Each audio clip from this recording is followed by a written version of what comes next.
Chapter 498. Jim Master Shio raised his brush and wrote the word furnace, but when he opened his mouth, the first word he mentioned was prison. I'm guessing that the first word, prison, is perhaps the reason why you cultivate on the mental side. I'm not proficient in mental side cultivation, but I can feel that your soul strength possesses an extraordinary binding power. It's never wrong to spend more effort in this direction when cultivating. Thank you for the pointers, Jim Master. Luo Nan was very impressed by the word binding power that Jim Master Shio pointed out. This truly pointed out the typical characteristics of his soul strength. This was something he had been thinking about ever since he awakened yesterday. However, he had too many thoughts, so Jim Master Shio's words were much clearer and more precise. Jim Master Shio shook his head slightly. I'm just speaking thoughtlessly. After all, I'm still an outsider. You need to know what you're doing. However, I have to say that the word furnace is quite exquisite. He drew a circle around the word furnace in his own name. The original meaning of a furnace is an appliance used to store fire. It also has the meaning of smelting and cooking. When it comes to cultivation, there are many teachings on the foundation. It is also said to change the quality and nature, to refine the essence. This is the fundamental meaning that cultivators cannot avoid. He paused for a moment, then said softly, this is also the starting point of the great path to heaven. Luo Nan and Shuelei looked at each other. Jim Master Shio used to give lessons in the past. There was no lack of exaggerations within. Most of them were rhetorical expressions, so that they could remember them clearly. However, it seemed a bit abrupt to speak of the great path to heaven in plain language.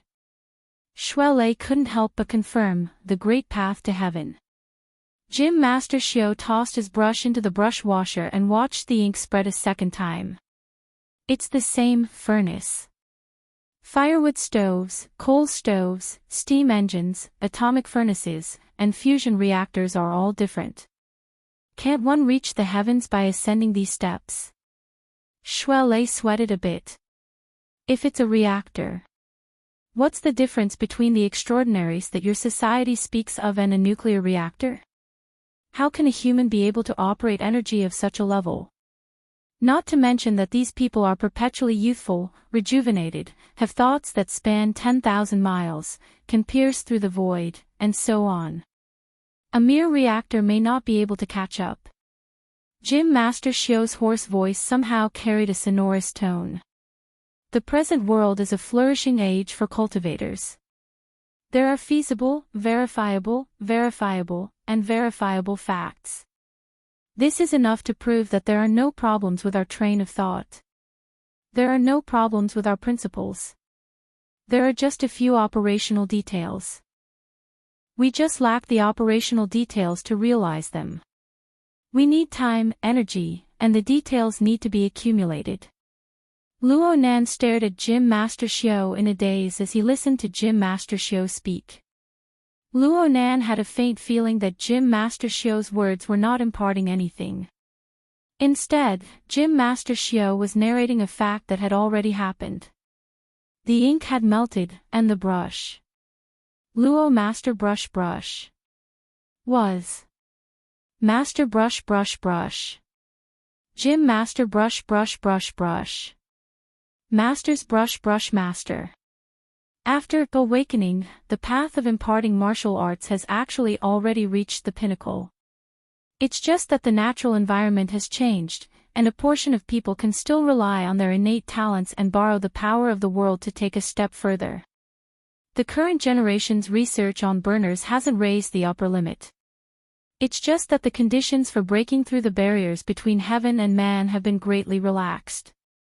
Of course, they're still researching and still making progress. As for the smaller number of so-called transcendents, they seem to have taken another step forward. However, if they were asked to explain clearly how they got out and what they should do next, perhaps more than half of the 10 would not know the truth, and there were even a few who did not know what to say. Everyone can speak the truth, but the details are the most terrifying barriers, causing people to break their heads and bleed. Ha, if there's really someone who's able to see through the profundities and subtleties within, then set up the steps for this path to ascend to the heavens and use it as a guide, then it'll naturally be boundless and incomparable. Just like the ancient Swayren or Prometheus who stole the heavenly fire. Ha ha ha. It had been a long time since he had spoken so much. Toward the end, Dojo Master Shio was out of breath and coughed. His face was red, and even his neck was red. However, there was a smile within the coughing, a smile that caused Luo Nan and Shuelei to be both worried and perplexed. Luo Nan never imagined that there would be someone like Gym Master Shio, who casually evaluated extraordinaries. Moreover, his words were filled with disdain. Disregarding everything else, just this arrogance was rare in this world, and it made people feel that his words were very reasonable. Luo Nan really wanted to hear more relevant information, but looking at Gym Master Shio's state, the atomic furnace that had gone out of control within his body was becoming more and more intense. It actually had the potential to trigger an old problem. How could Luo Nan dare to trouble Gym Master Shio? He gave Shuelei a meaningful glance, telling him to stay here and take care of Gym Master Shio. Gym Master Shio didn't urge Luo Nan to stay. He just said to Luo Nan after catching his breath, "You don't need to worry about these things right now. The time for your potential to naturally be unearthed has yet to pass. It's more realistic to ponder over some application methods. As for the matter of the furnace, it won't be too late to slowly research it after your potential has been fully unearthed and you can't find a path forward." Luo Nan mumbled his acknowledgement and immediately excused himself. Gym Master Shio suddenly spoke just as he was about to leave the study. "Did you guys take the dynamo core from the Tai Chi bowl?" Shuelei was a bit embarrassed. He shot a glance at Luo Nan and said hurriedly, "Yeah, I took it to repair. It's about to be fixed." Luo Nan shuddered. He turned his head to look at Gym Master Shio. "Gym Master, do you know that it's the dynamo core?" Gym Master Shio didn't give a direct answer. He just said, "When I came back alone, I only brought this one souvenir. Since it's a souvenir, it doesn't matter if it's repaired or not. It was originally a defective product, just like us right now. Go get it." "Us right now?" Shuelei gave Luo Nan a meaningful glance at this time, but Luo Nan didn't pay attention to it. His mind was surging with an endless tide. He used to believe that Gym Master Shio was a great martial arts imparter hidden in the city. It was only today that he found out that Gym Master Shio had a considerable understanding of the inner world, of burners, and even of a secret object like the dynamo core. Why was this so? Luo Nan didn't care about other things, but when it came to the dynamo core, this strange creation that was inextricably linked to his parents, it was impossible for him to ignore it. Luo Nan's thoughts were a mess, and he simply stood at the door in a daze. But at this time, his wristband received a call, waking him up. Gym Master Shio saw this and indicated that he could leave. Gym Master Shio looked down at the ugly character Luo Nan had written. He had no intention of speaking. Luo Nan was conflicted for a moment, but in the end, his respect for Gym Master Shio prevailed. He slowly turned around. At the same time, he lowered his head to look at the caller ID. It was Xie Junping. Luo Nan was just about to answer when he suddenly heard a voice. "Luo Nan." Gym Master Shio rarely called Luo Nan by his name ever since they met. Luo Nan was stunned for a moment. He hurriedly ended the call and turned around. Gym Master Shio didn't even raise his head. He spoke in a dull voice, "You have a good grandfather. He opened up a vast space for you. You can't let him down." "Yes. Thank you, Gym Master." Gym Master Shio really didn't speak anymore. He just stood there like a statue carved from withered wood. Shuelei remained in the apartment, observing Gym Master Shio's state. Luo Nan went out alone. He was still a bit absent-minded when Xie Junping called him again. "Where are you?" Why aren't you picking up? I just left the gym master's house. Oh, you're cultivating. Then you're still in the Riverwood district. You haven't forgotten what day it is today, have you? I remember. Isn't your initiation ceremony at night? What time is it right now? Hee hee. Are you driving? I'm driving. Xie Junping's tone told Luo Nan that it wasn't a good thing. But Luo Nan had bodyguards following him at all times. He had just left the house, and Chinikuan was already following him. It would undoubtedly be the worst joke to say that he didn't drive. Driving is fine. I'll let you run some errands. We have a particularly lively kid here, Dwei Wu. You know his adoptive father. Hello. Hello. What's wrong? Did the signal get cut off? No, I'm listening. Luo Nan was just a bit stupefied by the coincidence. They were just talking about the dynamo core, and now Xie Junping was suddenly talking about a person closely related to it. Was Xia City evil? Di Weiwu's adoptive father. Yes, worker Zhai.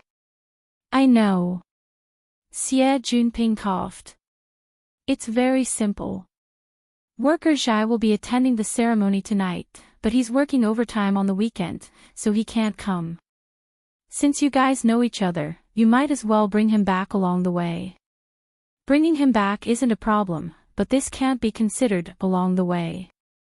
Worker Zhai's cross-border electronic city was located in the Xiqing district. Xie Junping's initiation ceremony was held in the Forest Wall district's orphanage, and the Riverwood district just happened to be in between. If Luo Nan wanted to bring someone along, he would first have to walk back. If this could be considered along the way, then what about around the corner? Xie Junping continued to chuckle. I understand. It's just that worker Zhai is too busy today. That kid Weiwu came up with a rotten idea. He wants you to go and get a high-level account. Go out into the field and pull his father out. I'll pay for the middle fees. That's right. However, Luo Nan felt that this was more like the will of heaven. Luo Nan and his party arrived at the cross-border electronic city approximately 20 minutes later. It was the weekend, and this place was quite crowded. Business was bursting. While Luo Nan was in the car, he had already asked for the exclusive service of a designated maintenance technician. When he entered the maintenance hall, worker Zhai, who was busy at the open maintenance platform, immediately received the news. He raised his head and gazed into the distance. He saw Luo Nan and the others and made a "wait a moment" gesture through the air. Soon, a beautiful maintenance consultant walked over with quick steps. Hello, Mr. Luo. Your exclusive service has been accepted. Worker Zhai still has some unfinished work to do. He invites you to wait a moment in the independent maintenance room. Luo Nan was already a frequent customer of the cross-border electronic city, and he had been looking for worker Zhai all this time. The maintenance consultant had long since memorized Luo Nan's appearance. Her smile was like a flower. Luo Nan made an "okay" gesture toward the open maintenance platform and followed the maintenance consultant into maintenance room 245. Chinikuan accompanied him by his side, and God stood guard outside. Ever since Luo Nan began learning engineering and mechanical design from worker Zhai, he had come to this worker Zhai's exclusive maintenance room more than once. He had personally operated many of the equipment inside. In this room, he possessed authority second only to the super administrator of the electronic city and worker Zhai. Though the space was cramped, it was very intimate. After entering, he took the initiative to be the host. He opened the beverage box and delivered purified water to Chinikuan and God, who stood outside the door. Then it was time to wait. Luo Nan was never afraid of having nothing to do here. He still had a few unfinished practical assignments assigned by worker Zhai. There was even a semi-finished chip that worker Zhai had left behind. However, Luo Nan had come today not only to complete Xia Juanping's request, but he also had an even more pressing matter to deal with. Chapter 499. Luo Nan sat cross-legged in the center of the spacious hall. He sensed that there was an enormous space of over 10,000 square meters without any support. It was completely transparent. Surrounding him were slowly rotating structural diagrams. Concise lines and symbols were used to indicate the internal structure and function of the machine, as well as the relationship between the various components. This spacious area was a virtual space set up on the psychic wave network through the hexayear. Aside from the form that could be seen and felt, a portion of the supercomputing resources of the Xia City branch was borrowed to conduct a certain scale of analysis and calculation. There was no such thing as a free lunch in this world. This computing space was charged based on the amount of supercomputing resources borrowed. The payment was extremely precious honor points. However, these minor details were no longer within the scope of Luo Nan's consideration. What he paid the most attention to right now was the tens of thousands of blueprints floating and rotating. A month ago, Luo Nan would have thought that these mechanical schematics were like a heavenly book. But now, they were completely devoid of any sense of jerkiness. This was not only because of his previous hard work, but also because of his large weight, high-intensity recognition, and understanding in a short period of time. These blueprints had a total of 2 sources. One source came from the process of worker Zhai repairing the Tai Chi ball dynamo core over the past month. Worker Zhai combed through the dynamic structure and restored a portion that represented the possible direction of function. The second source was a bit further.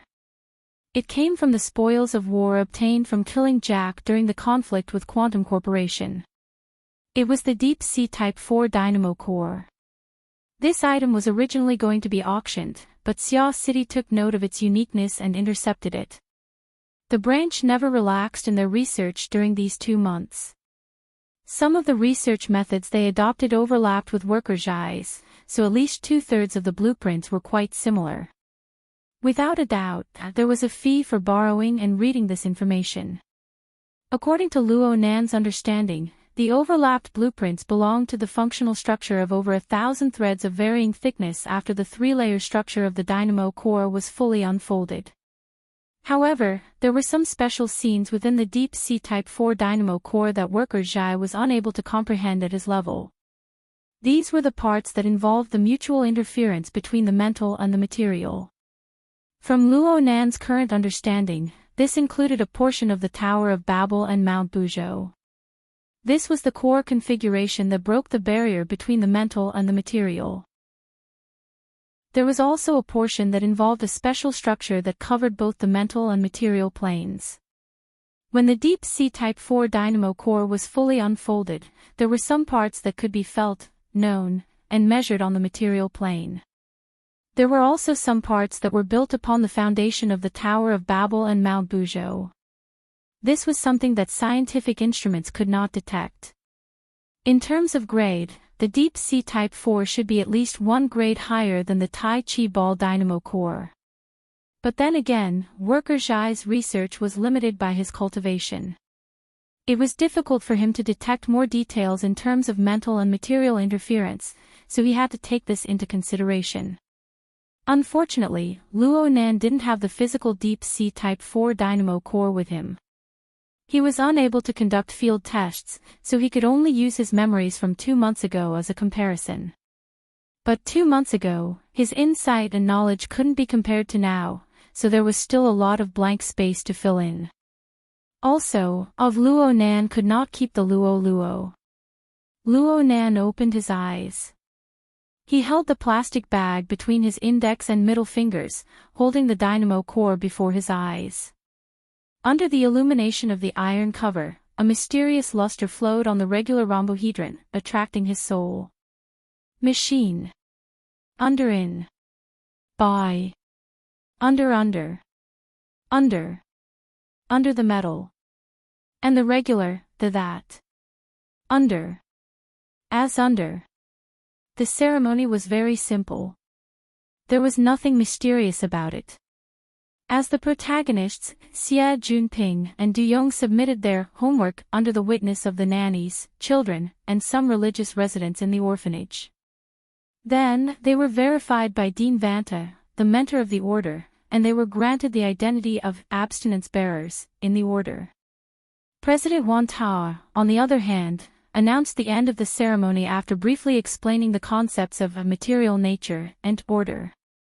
Luo Nan even felt that Dean Wan Tao wanted to use this opportunity to let the children of the orphanage enjoy a delicious meal prepared by a certain hedonist of Xia City.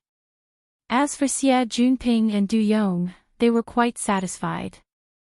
They had experienced enough of the most powerful mysterious elements in the test before they officially joined the church, and they had also achieved tangible results. Mysterious plus effective equals devout. This formula was applicable in the vast majority of circumstances. More importantly, it was fine as long as everyone was happy. The ceremony and banquet were very casual. Luo Nan had more private time. He felt that there were too many children at the banquet in the main hall. It was quite noisy, so he walked around the other rooms of the orphanage. Luo Nan had always admired Dean Wan Tao's skillful hands and design philosophy. The orphanage, which had been converted from an abandoned shopping mall, truly had a style to it. It had a sense of artistic order. The place he was in right now was the reception room he had stayed in last time. He reclined on an old peach-colored sofa. The clamor outside had dropped to a relatively comfortable level, bringing a marvelous sense of tranquility. So Luo Nan spent half an hour here to apply for computing space and to compare and ponder. There was no one to disturb him. It was very comfortable. However, this feeling of comfort inevitably subsided when he faced the dynamo core. He would have to return this little thing to Gym Master Xiao by tomorrow at the latest. Even though he had already left behind a complete blueprint, it would be too easy to think of the dynamo core as a toy to obtain results through a simple comparison of the blueprint. Luo Nan sighed in his mind. He rubbed his fingers and opened the bag. There were no other movements after that. The dynamo core in the bag floated up by itself. It passed through the opening of the bag and floated to a more spacious area outside. Buzz! A deep vibrating sound entered Luo Nan's ears. The dynamo core floating in the air first extended out 6 tentacles. Then the tentacles branched off one by one, forming 30 secondary branches. And on a level that was hard to discern with the naked eye, there were 1,240 even finer filaments. They constructed a complex and dense network that was distributed within an area of a meter in diameter. Luo Nan's thoughts turned once more. His soul strength and the material plane interfered with each other, forming nearly incorporeal waves that swept through the area. The changes in its structure were absorbed into his heart lake. It was just as the mechanical schematic showed. The complex structure was undergoing changes all the time. There was practically no good way to confirm its functions one by one, aside from a supercomputer. Fortunately, Luo Nan never hoped that he could decipher the ultimate mysteries of the dynamo core in a short amount of time. Otherwise, he would be looking down on the research capabilities of the entire Earth's academic community. He just used this to dispel the last bit of his unrealistic fantasies. Then he concentrated his energy to search for a certain sign. A defective product. Just like us right now. A defective product. Us right now. Luo Nan cared a lot about Gym Master Xiao's words because it involved his parents and loved ones, and because of the context and wording. From Luo Nan's perspective, Gym Master Xiao's words didn't clearly point out anything, and he didn't clearly link them together. However, the meaning was consistent. The main thrust of their discussion was the outline of human cultivation, and then they focused on the concept of the furnace. Gym Master Xiao's words and his own situation pointed out without a doubt that the current world had yet to obtain a reasonable and complete result regarding the construction method of the furnace. This included the extraordinaries who stood at the apex. Following this logic, Gym Master Xiao mentioned the dynamo core, calling it a defective product. More importantly, there was the word us in his words. In light of this, Luo Nan could only believe that Gym Master Xiao had made an analogy between the dynamo core and the ability users of the current world. At the very least, they were cultivators who touched upon the concept of the furnace. The dynamo core was a defective product. Ability users were also defective products. The defective products of ability users were due to the incomplete construction of the furnace. Then was the defect of the corresponding dynamo core also due to the defect in the structure of the furnace. Also, the defect was relative to the completeness. Where was the complete reference? Luo Nan observed the structure of the dynamo core from many angles, but how could he see through the mysteries within such a short time? As he was observing carefully, he sensed someone coming from outside. He was just about to put away the dynamo core, but a thought flashed through his mind, and he didn't take the next step. A rhythmic knock sounded on the door, and Luo Nan said, "Please come in." The door to the reception room opened, and Dean Wan Ta, who wore a priest-like robe, walked in with slow steps. After entering the room, his gaze naturally fell on the structure of the dynamo core floating in the air. "Dean Wan, you've worked hard." "It's nothing. The children were just a bit noisy." "They didn't disturb you, right?" "No. This really is a good place to find tranquility amidst the noise. It's quite suitable to think about problems. Nurse Wang even poured me some water." The two exchanged a few words of greeting, and Luo Nan gestured with his hand, inviting Wan Ta to sit wherever he wanted. Wan Ta sat on a recliner of the same color across from the sofa, his body naturally straight. One of them was so polite that it didn't seem like he was in his own territory, while the other was as casual and natural as if he was at home. It was a bit like the host and the guest had been reversed. However, both sides weren't people who paid much attention to superfluous formalities. They did things according to their hearts, and they displayed considerable respect. Wan Ta respected Luo Nan's privacy, and Luo Nan didn't keep it to himself. Instead, he completely presented the structure of the dynamo core in front of Wan Ta. This kind of magnanimity continued from the first time the two met. This was because they knew that the other belonged to the lawful faction, and the scope of maintaining order was different. Even if they weren't completely like-minded, there was no direct conflict of ideals. More importantly, they both hoped to carry forward their own ideals, to let more people recognize them, and to use them in a broader domain. Therefore, they could accept each other's teachings, and they could compare notes with each other. Luo Nan preserved the structure of the dynamo core because he wanted Wan Ta to give him some advice. "What's this?" "It's a headache. I hope Dean Wan can give me some advice." "Okay, let me take a look." Wan Ta didn't put on a false front. He didn't waste words after taking a seat. Matter waves radiated from his body, covering the region where the structure of the dynamo core was located. Luo Nan believed that Wan Ta needed to observe for a period of time, but he clearly didn't understand the habitual thinking patterns of this instructor of the Order of Creators. Chapter 500. The size of the water droplet was similar to that of the Tai Chi dynamo core. After it floated in the air, it began to fine-tune its outline. Under the illumination of the light, it revealed an eye-catching prismatic light, turning into a standard rhombohedron. The cross-section reflection and the effect of water waves made it look like both a bright diamond and a warm pearl, very attractive. The illusory reflected light was not within the scope of Luo Nan's attention. But he kept staring at the changes in the water droplet's shape. He looked at how the water droplet, which seemed to have no strength at all, drew its outline out of thin air until it was completely identical to the shape of the Tai Chi ball dynamo core.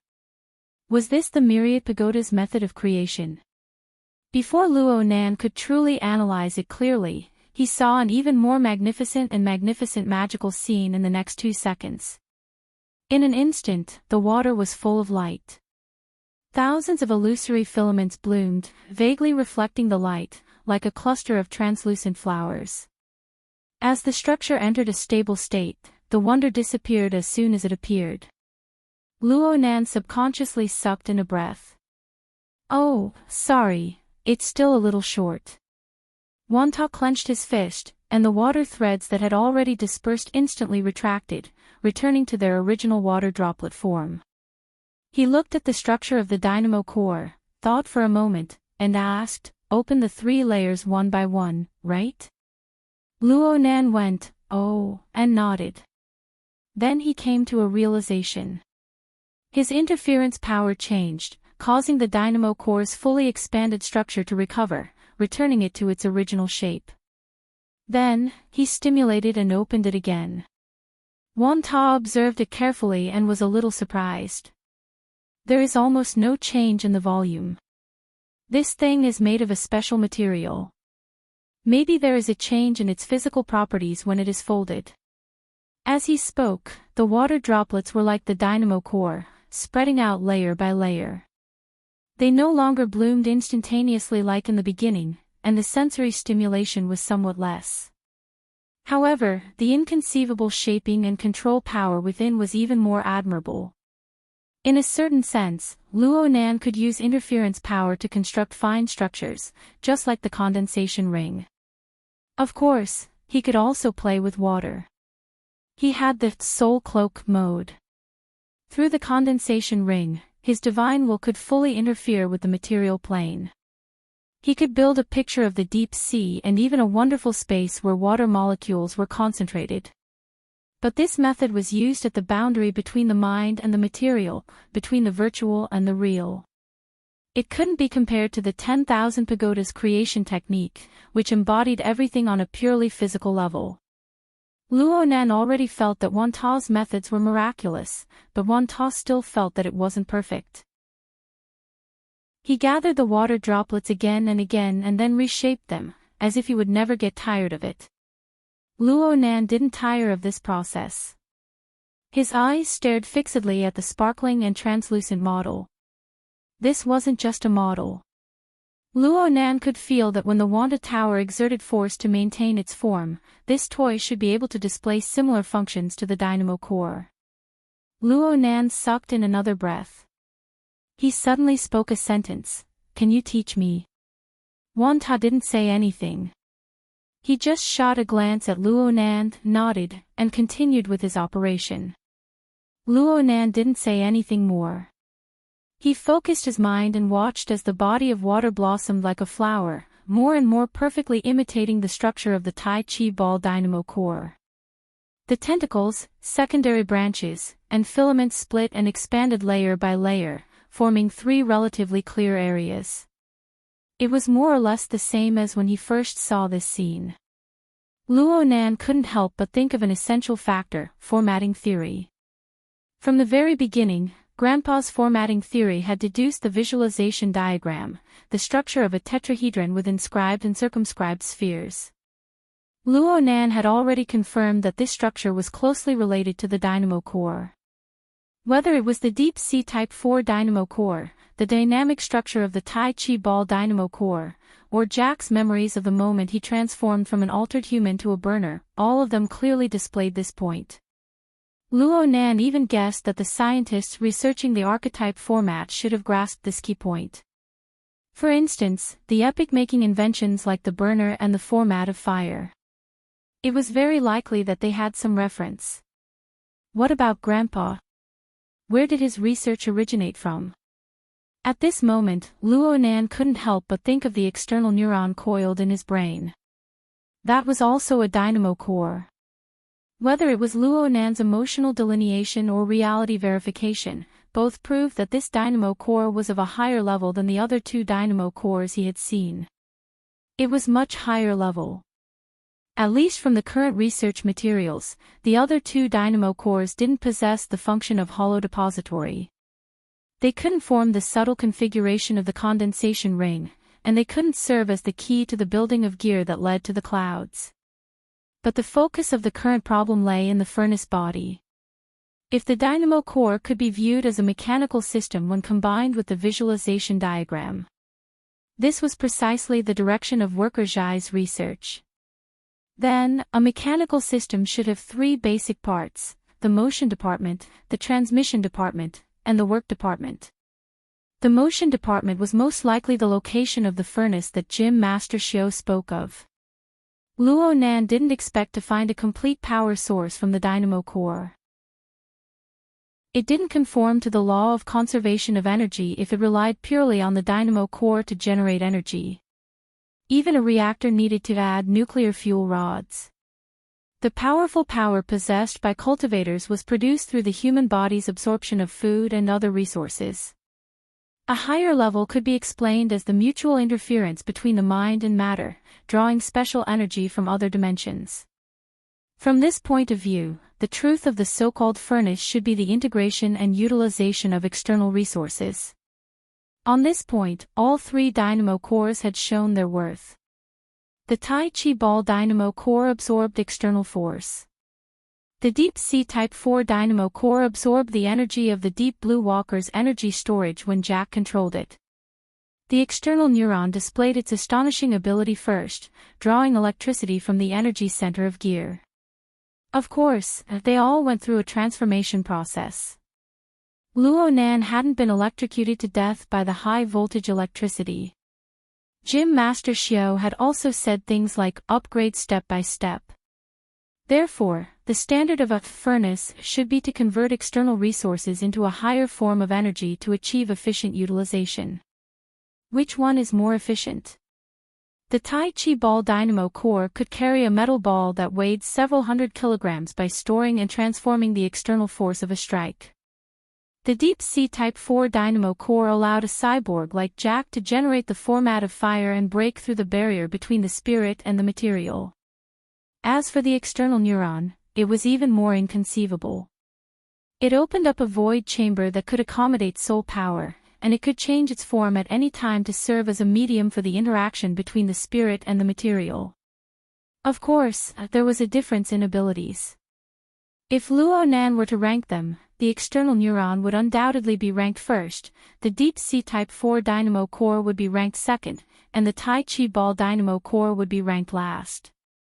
But there were far too many details that Luo Nan was unable to make clear of. He was unable to draw the conclusion that this was a defective product.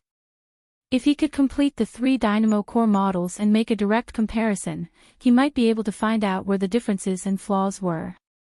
This was the reason why Luo Nan wanted to learn the Wanta method of creation. Defective product. There had to be a reason. A moment later, Luo Nan flipped open his notebook and lit up the flexible e-ink screen. His gaze rested on a dark gray app icon on the main interface. This icon was in the shape of a tetrahedron with an inscribed circumscribed circle. It was the classic visualization diagram of formatting theory. Right now, it was displayed as an incomplete download. The icon appeared at the end of September, after his confrontation with the human-faced arachnid at the Limestone Water Village pub. It represented his progress in analyzing the Wraith sign or the order framework behind it. Sometimes, it also represented the progress of his cultivation. However, ever since the incident at Frost River Reality, the progress of the icon's analysis had been stuck at the subtle number of 99%. It had remained stagnant. Even though Luo Nan's cultivation had made tremendous progress during this period of time, his level of understanding had continuously increased, and his development of the Wraith sign's abilities continued to deepen. The icon still had no reaction. If Luo Nan were to consider things from his previous perspective, he could only believe that his understanding of the Wraith sign and the order framework involved in formatting theory had not made any fundamental breakthroughs. But now, he could not help but consider things from a different perspective. Was there a problem with the dynamo core itself? Luo Nan grew more and more impatient to learn the method of creation. However, the most important thing was to discuss the mysteries of the dynamo core's structure. As the water bead's mimicry gradually approached perfection, Luo Nan and Wanta began a corresponding discussion. Differences and arguments were unavoidable when it came to the details. We must consider the factor of materiality. The structure is the most crucial. Forgive me for speaking bluntly. You are running away from an unfamiliar domain. But I feel that we must first find the right entry point. And Dean Wan, I believe that it is a bit biased to be completely bound to the material plane. The voices of the two grew louder and louder. The corresponding domain expanded, involving even more issues of philosophy. It could not be said that their faces were red and their necks were thick, but it was definitely not as harmonious as it was in the beginning. At this time, there was another knock on the door to the reception room. Little featherhead Diwewu poked his head in from outside the door. His eyes widened. Are you guys going to fight? The discussion was forced to stop. Luo Nan and Wan Ta looked at each other and shook their heads at the same time. No. There's no such thing. Diwewu pushed open the door completely. He curled his lips and said, I feel like it. Brother Luo Nan, I know that your abilities are great and that you can fight super well. But we aren't weak here. The child could clearly distinguish between inside and outside. And though his words were casual, Luo Nan and Wan Ta discovered his nervous mood. It looked like he was really worried. Were they arguing very intensely before? It was likely that the discussion would not succeed today. Luo Nan smiled at Wan Ta and put away the dynamo core. He was just about to pacify the child when a directional message came over from the Hexier. The Society's guardian target, Sleeping Beauty, has gone missing. Please confirm and assist in the search. Ha! Luo Nan had yet to completely understand what was going on when another call came in. The caller was He Yueyin. Mr. Luo, Rue Wen has gone missing. She disappeared from the intensive care unit 2 minutes ago. Disappeared. Rue Wen. Luo Nan's brain was a bit unable to react. Isn't her disappearance very? Ha! Luo Nan was a bit stupefied. It must be said that Rue Wen was the freest star in his closed system. Even if she was lying in a hospital bed, her physical position was clear. She would appear and disappear in the projection of the format pyramid and the living starry sky. She would suddenly disappear for a period of time. She was uncontrollable. This was a situation from the beginning. He was used to it. Chapter 501. Rue Wen's sudden disappearance caused the Xia City branch to be thrown into chaos. After all, there were many complicated issues involved aside from finding the person. A new mission channel had been established on the Psychic Wave Network. Fire, theft, Quantum Corporation, and perhaps headquarters as well. In a short amount of time, most of Xia City had been mobilized. It was a chaotic mess. Luo Nan could only leave the orphanage in a hurry after this happened. Before he left, he gave the Tai Chi ball dynamo core in his hand to Shuelei, who was also attending the ceremony. He asked Shuelei to return it to Gym Master Xiu for now. Then he took a car to Shangding Building to observe the situation. Luo Nan's thoughts were still unclear after he got in the car, but his emotions were still calm. He activated the resources of the sealed system to try and lock onto a target while he looked at the video He Yueyin sent him. The video was a surveillance record of Rue Wen's ward. The time shown was around 2040, approximately 5 minutes ago. At the beginning, the girl was lying peacefully on the hospital bed. There were a few monitoring and life support equipment on her body. Everything looked normal. But several seconds later, the slender girl's eyelashes trembled in the focal area of the surveillance video. Then she opened her eyes. The image was extremely clear, but Luo Nan's mood was a bit absent-minded at this moment. The girl's gaze looked straight at the ceiling. She was serene and calm, not revealing any emotions. She didn't look like the emptiness and bewilderment of someone who had been bedridden for a long time. Instead, she seemed to be extremely clear about her own circumstances. This scene made Luo Nan's heart inexplicably oppressed. This was a person he had personally saved. She was half a believer, but he couldn't say that he was familiar with her. Seriously, who else in this world knew of Rui Wen's true origins besides the laboratory of Quantum Corporation? Perhaps she was already used to similar situations. Luo Nan still remembered that when he faced Gong Qi, who had invaded the cloud world, only Rui Wen had given him a resonance in the entire sealed system when he was agitated and angry. It wasn't a resonance. It was a resonance that was true and void.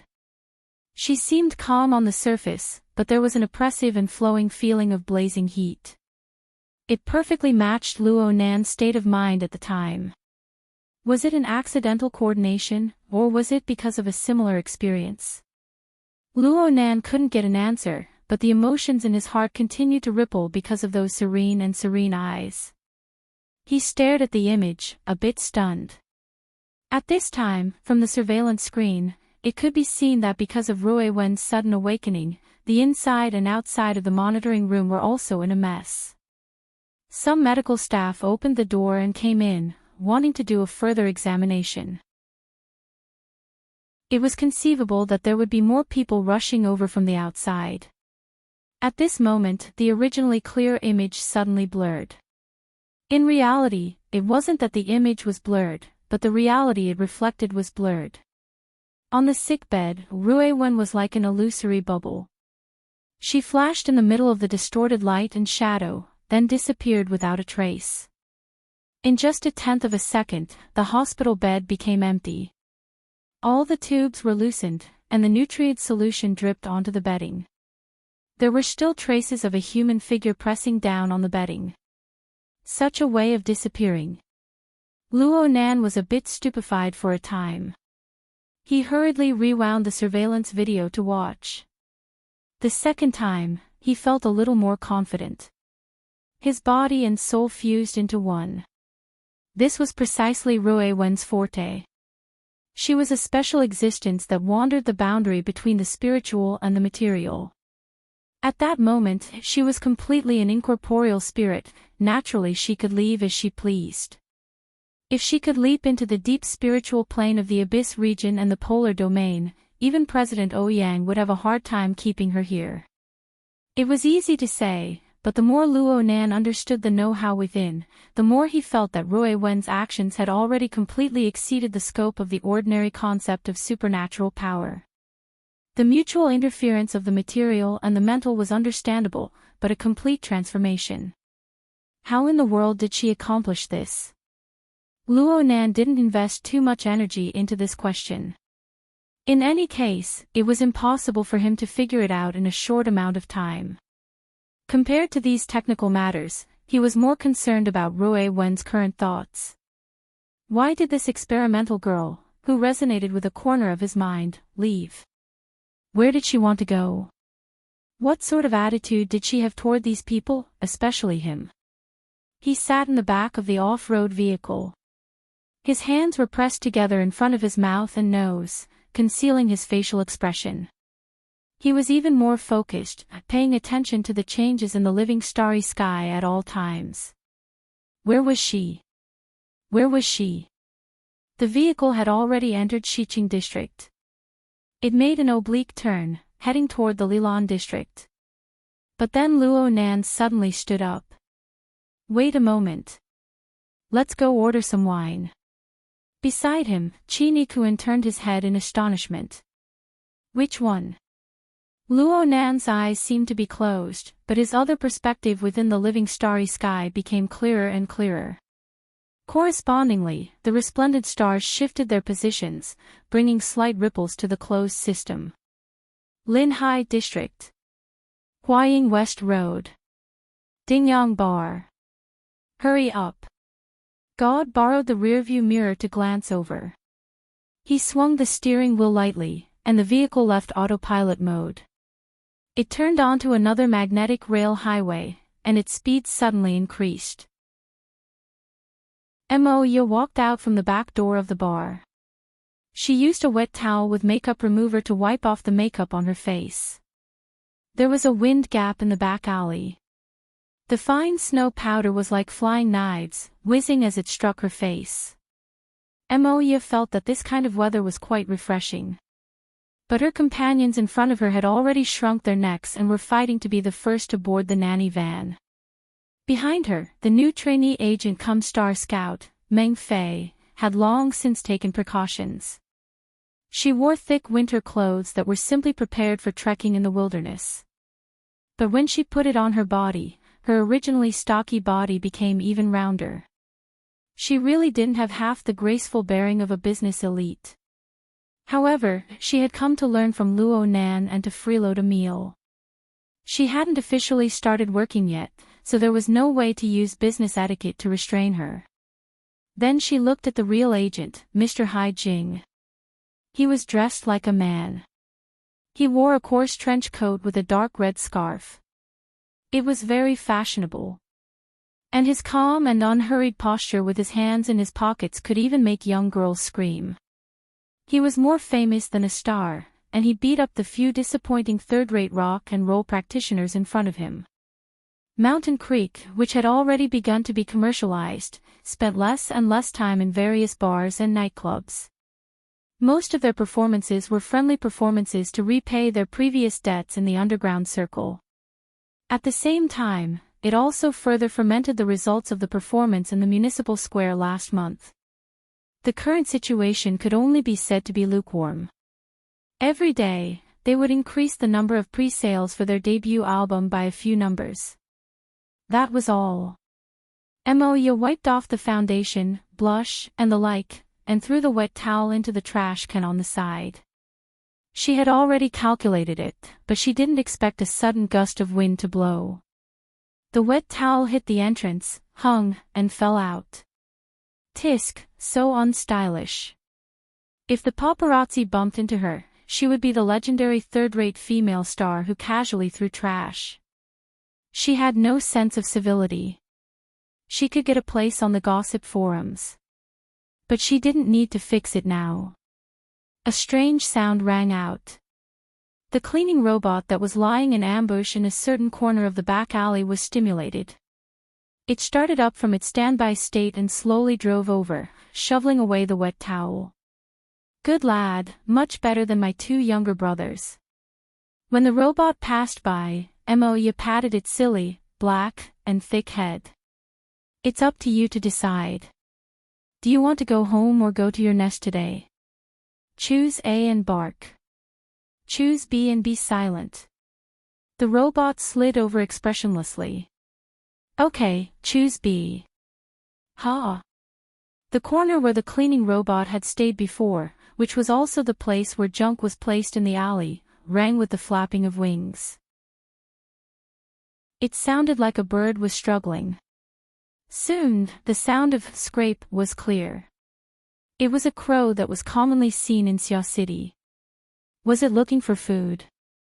There have been more crows in Xia City recently. Moya felt that she would always encounter similar situations when she went out recently. Crows would fly over her head and around her from time to time. Fortunately, her luck wasn't affected. Hai Jing also glanced in that direction. It's hard to see other birds in winter besides crows and sparrows.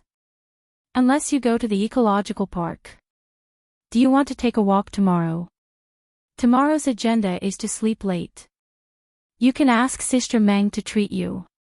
Treat it as a bribe. Say more good things in front of the boss in the future. Then forget it. One sentence from Sister Wei is worth 100 sentences from me. The return on investment is obviously not equal. Meng Fei directly flipped the hood of her winter suit over her head. She completely curled into a ball. In this damn weather, I'd rather go to the streets to do my homework than go to some ecological park. At least I can go to the mall to get some heat. Then I hope that you can discover another Sister Wei. Thank you for your blessings. In just a few sentences, the topic had been changed to who knows where. At this time, Malu stuck his head out of the car and urged them to get on. The group of people chatted and laughed as they got on the car. When they were about to get on the car, the cleaning robot had just returned to its original position. The car's lights were turned on, stretching its shadow diagonally forward. Moya blew the guy a kiss. Thanks. Scrape. It was the crow dubbing.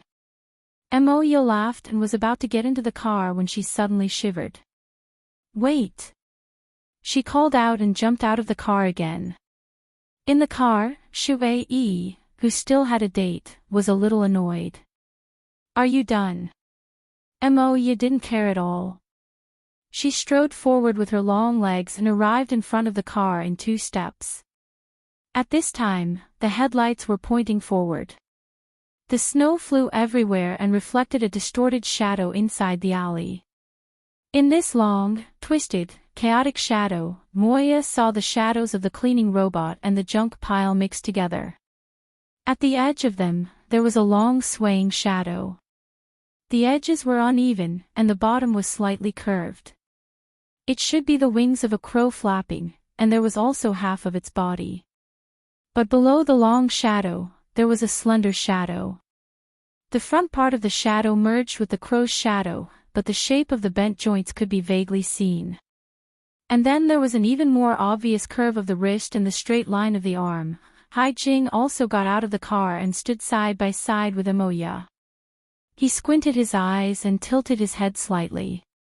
At this moment, he could clearly see that under the illumination of the headlights, there was clearly a slender arm of light supporting the crow.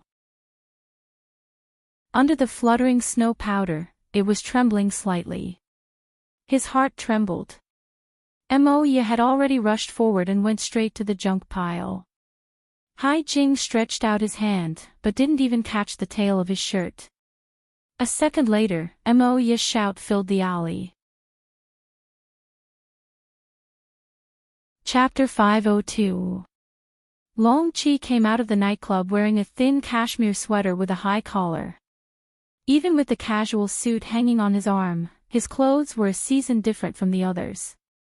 But this kind of tight-fitting style was also very powerful, showing off a superior and fit figure.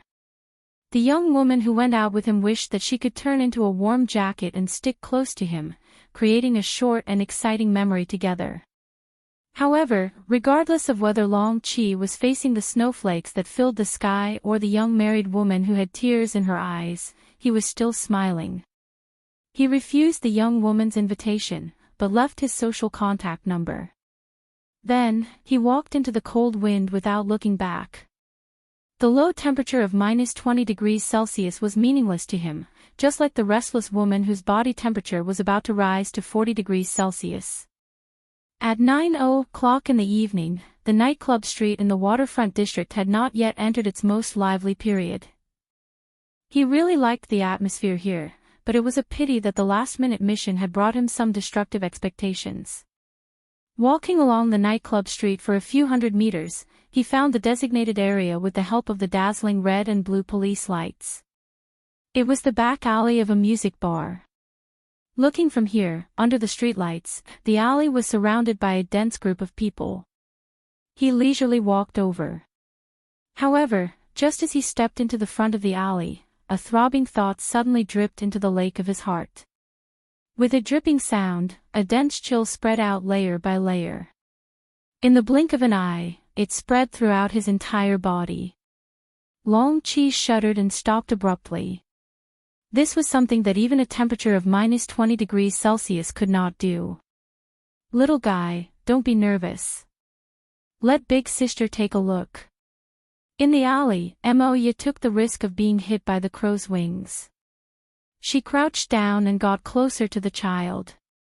The child is thin. This was Moya's first impression. The child was wearing a loose hospital gown. His hair had probably not been taken care of for 2 to 3 months. It hung over his forehead and covered half of his face. Under the shadow of the pile of junk, the crows, and the onlookers, the fragments of light that shone and made his face appear even thinner and paler. It was inevitable that he looked a little gloomy. This made the child appear a bit more mature. But with Luo Nan as a reference, his actual age should be about the same. Maybe a bit younger. 14, 15. Moya tried to confirm if the child had any identification such as a bracelet on him. Under normal circumstances, In order to make it easier to live in this society, even children who were completely incapacitated would wear identification cards and the like.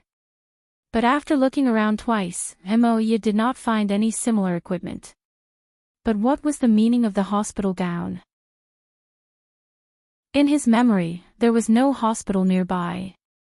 The child sitting next to the pile of junk indeed had no intention of moving. He just stared at the crow in his hand.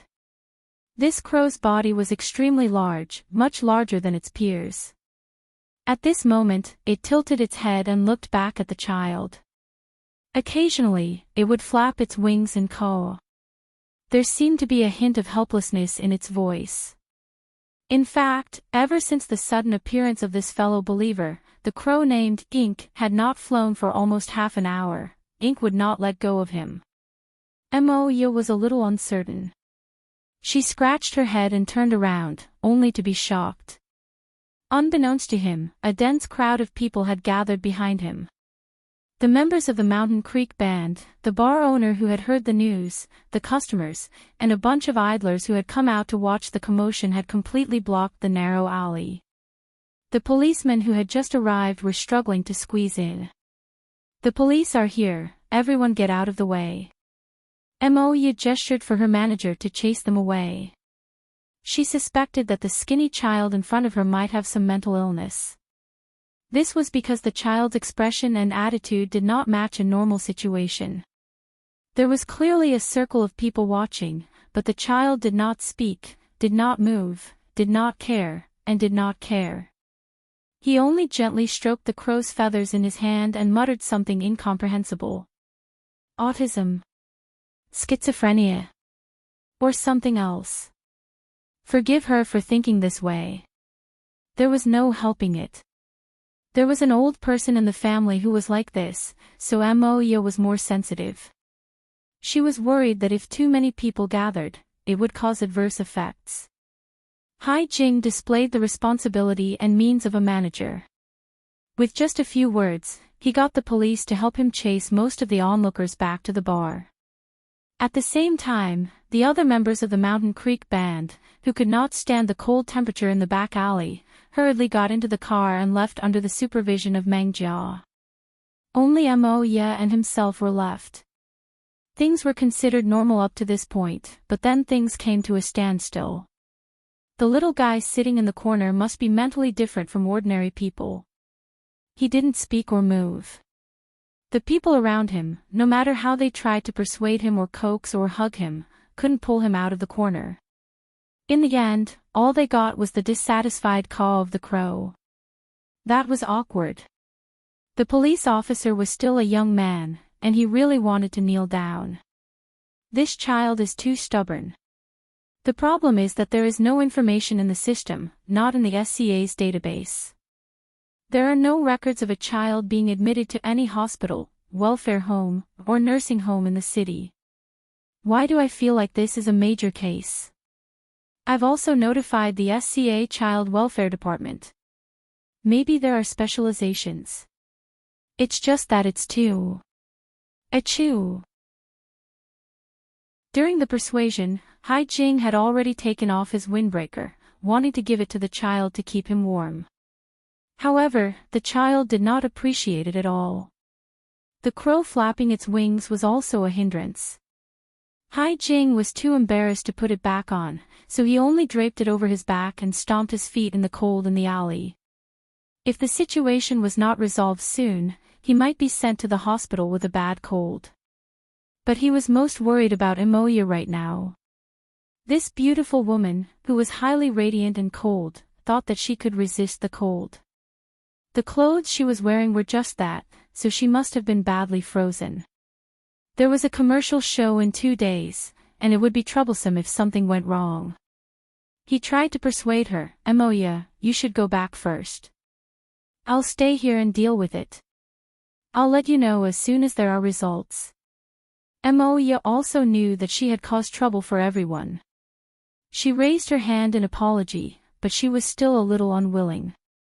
Suddenly, she reached out and pinched the child's cheek. Hey, stubborn child, I'm leaving if you don't respond. It's not too late to regret it. As long as you follow me, I'll serve you hot drinks and cakes.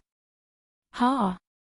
Strangely enough, in the biting cold wind, her hands were almost frozen stiff, but the child's thin cheeks were still tender and warm, which was very nice to touch. Little did she know that Long Chi, who was in a shadowy corner in the back alley, was watching with his eyes twitching. There was a certain distance between them, but Long Chi was able to confirm who that thin child was. His head and body were covered in a layer of snow powder. His previous partner, the valiant Fish 2 and the big-hearted Wall 5, had suffered heavy injuries from this child's all-penetrating, all-decaying attack. Their bodily functions had been severely damaged, and they had fallen victim to Jack's evil hands on the way back. Fish 2 had died on the spot, and Wall 5 had kept his life. However, he was no longer suited for frontline work, and in the end he resigned in dejection. In that nightmarish night, Long Chi, who had moved out under the code name Snake 7, hated that shameless and savage cyborg the most. But that guy was already done for. What was left was this child. He seemed to be called Ruiwen. He didn't know what kind of energy was contained within her thin and slender body. She actually managed to forcefully break through their 7-man Deep Blue team's encirclement. In the end, they had to use a particle cannon at all costs to knock her unconscious. From an objective point of view, it seemed like their side was a bit more shameless.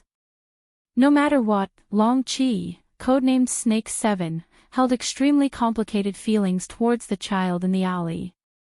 He wouldn't be like that stupid woman overflowing with motherly instincts. She wouldn't directly play some killing by touching someone's face. She might even get her arm broken. Since touching someone's face was dangerous, then this mission itself, many thoughts spun in Long Chi's mind. He exchanged information with the higher-ups who had issued the order, communicating the specifics of the mission. Not even 2 minutes passed before another order was transmitted over. Snake 7, from now on, observe and await orders. Ha! Ha! Deep Blue, you're a high-ranking employee of Sky Blue Security right now. If you want to earn some extra money, do you need me to help you cancel your employment contract? But please pay a penalty in advance. Understood. Long Chi immediately shrank back. Or perhaps it could be said that he found a reason to stay away from danger. But then he couldn't help but say, Dr. Bai, aren't you worried about your contract?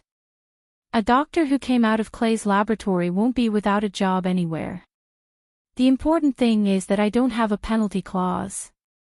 The problem is that you also came out of the Apocalypse laboratory. Coming out of there. Are there any living people? Long Chi didn't say these words out loud. Ever since Dr. Bai Xinyan became the person in charge of the Sky Blue Security Xia City branch, the dozens of Deep Blue walkers had come to understand more and more the principle of people under the eaves have no choice but to lower their heads. As a high-ranking researcher who was well-versed in burner theory and the theory of the human body system, Bai Xinyan could adjust their training courses at any time. She could let the trainees have a deep understanding of the obvious difference between heaven and hell, under the premise that it wouldn't be obvious and that it wouldn't affect the results. All right, please instruct. Standardize the mode of operation. Observe and await orders. Yes. In the official operations of the Deep Blue Walkers, skipping ranks to command was a matter that was explicitly forbidden. Long Chi only needed to set the information reception to a combat readiness mode, and then he could only accept combat orders from his direct superior. Of course, this also meant that the other command that was still clamoring in his ears right now would be completely blocked out. Long Chi hesitated a bit. Should he directly feign ignorance towards Deep Blue, or should he inform them? At this time, a car came to a stop on the other side of the alley. Someone opened the door and got off the car just as it came to a stop. The alley wasn't long. Long Chi borrowed the streetlight to clearly see the person's face. And the other person's penetrating cold gaze swept over a hair's breadth. Hiss. It was at this moment that Deep Blue became much more anxious. Long Chi, are you listening? Reporting the target situation. Follow-up support is already on the way. Hello. Hello. Support my ass. Chapter 503. In the middle of the alley, Hai Jing really didn't want Imoya to stick to him anymore, so he went forward and forcefully pushed her out. Let's go, let's go. Leave this to me. I'll send you a photo of the scene every 5 minutes, okay? Imoya frowned. I think I'm about to convince him. That must be your illusion. While they were arguing, a car sounded at the entrance of the alley. Someone got out. At first, they thought that it was the social welfare agency, but when the street light fell on the person's face, Imoya could not help but be surprised. Luonan. What are you doing here? When I was passing by, I saw your nanny van. The reason that Luonan blurted out could be said to be full of flaws. But right now he wasn't in the mood to weave a more complete lie. His gaze went straight past Imoya's shoulder. From this angle, he could only see ink flapping its wings from time to time. Ink being here was actually Luonan's arrangement. Because Imoya, who was always on the move, was not suitable for a large number of security personnel. For the sake of ensuring her safety, Luonan sent the idle Ink to Imoya's side after completing the Trigate security mission. Ink followed Imoya 24 hours a day. If anything unexpected happened, Ink could intervene through the closed system. But Luonan never expected that this sort of arrangement would actually attract Rui when over. Luonan walked forward with quick steps. His reason kept reminding him to pay attention to his concealment, to not let Imoya see through him. But as his line of sight extended, he saw a thin and gloomy little girl with almost no feminine features sitting in the corner. She was covered in snow powder, sitting under a pile of junk. He saw human figures and other distorted shadows covering her, but the girl was silent. There was only the crow in her eyes. Ruewen was in a completely different dimension from the others. She didn't care about others, and no one really understood her. Luonan's heart felt a bit stifled when he saw this scene. Sentences such as, "The stallion stands alone, the shadow hangs by itself," from the ancient texts he had learned suddenly materialized. They transformed into a surging black tide that flooded his mind. All right, perhaps Ruewen didn't need pity, but the feeling still lingered in Luonan's heart. It was hard to dissipate in the end. Qin Ikuin quickly walked past him. Imoya and Hai Jing said something to him.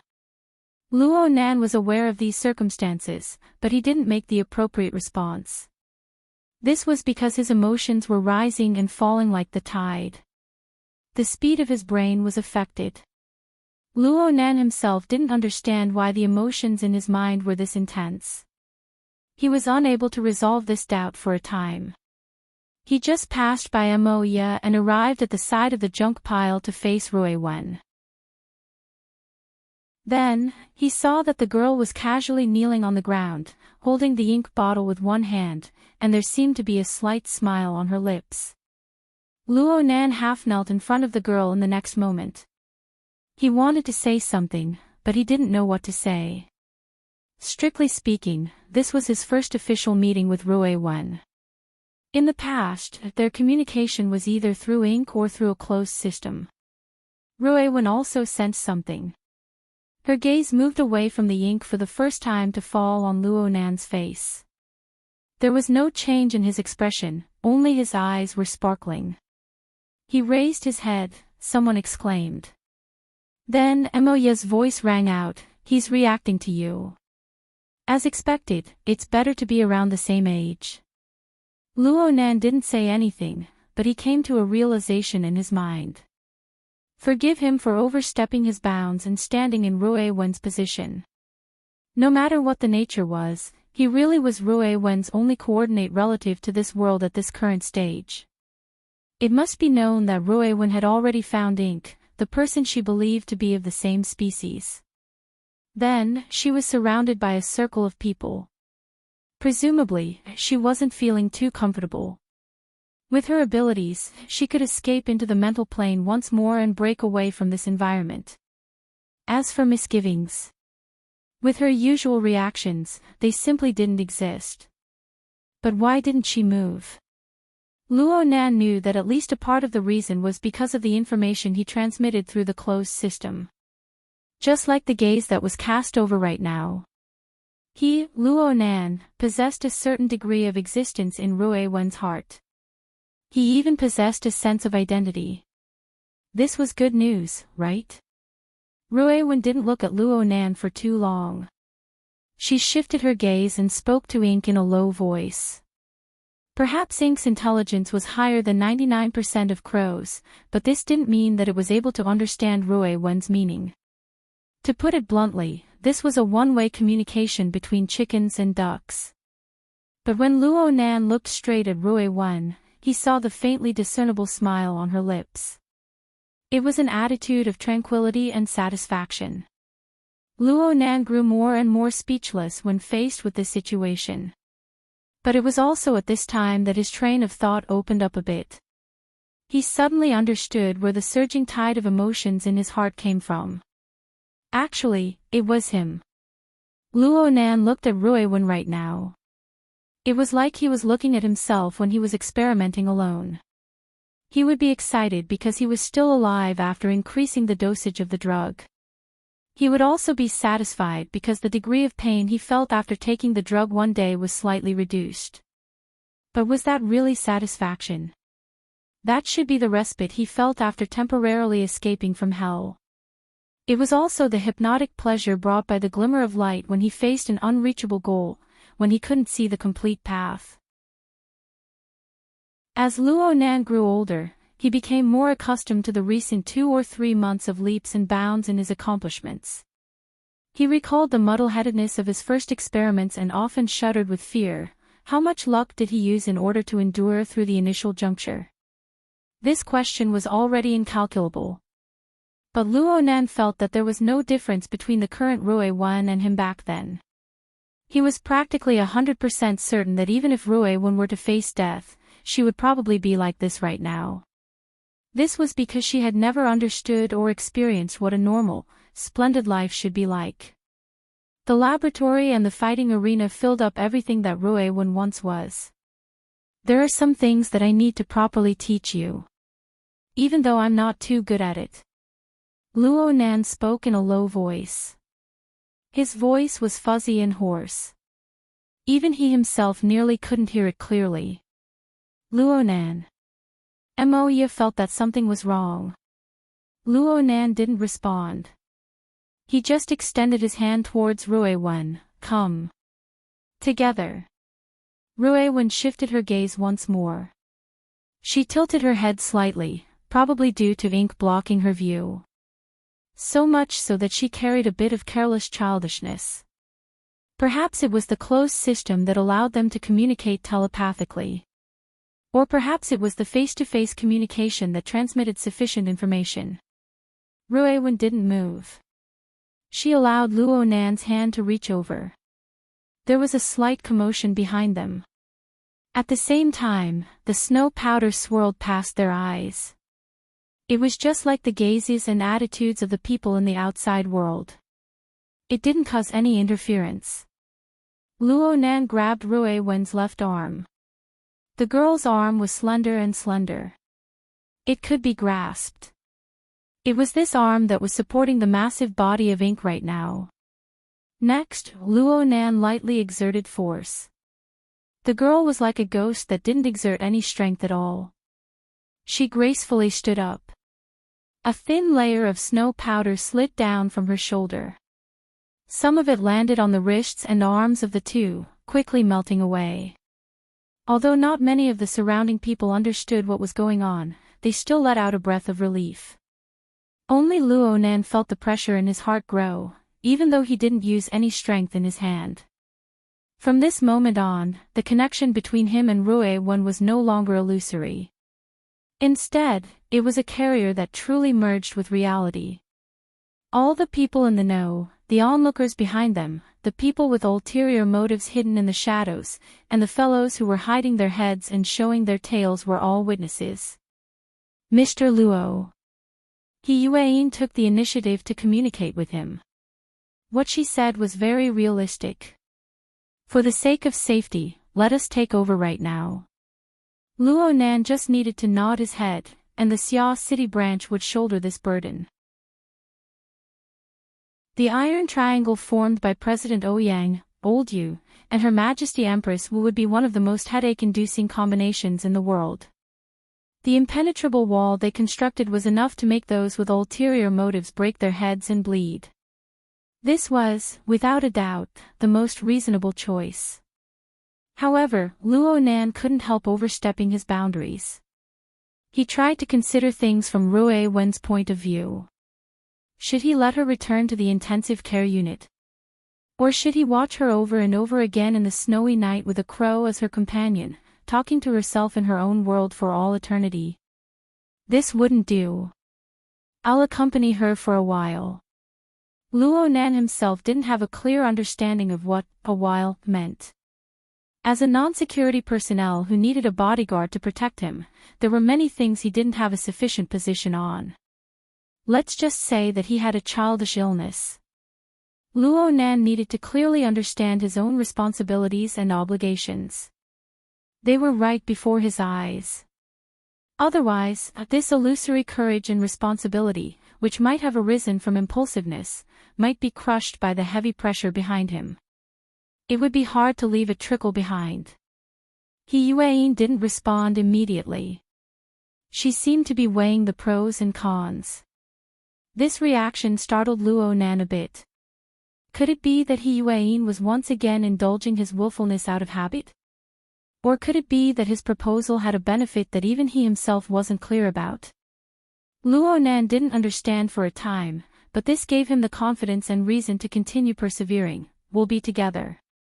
I can't speak of anything else, but at the very least, in this world, a fellow who can do something unfavorable to us and catch us unprepared has yet to be born.